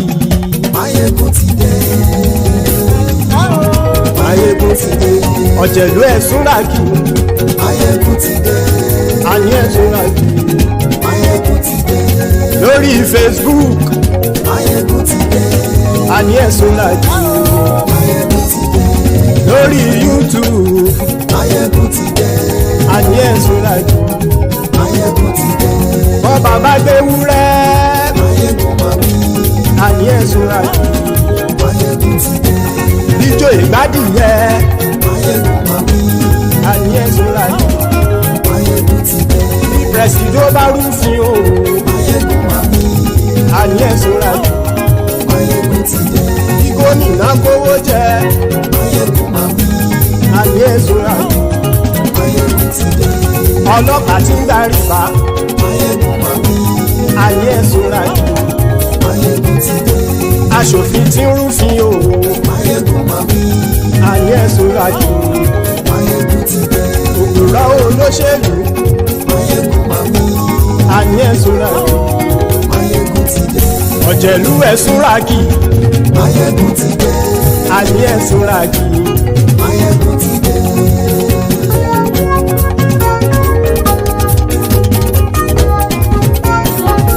Máyégún ti dé. Gbogbo ọ̀jẹ̀lú ẹ̀sùn ràkì.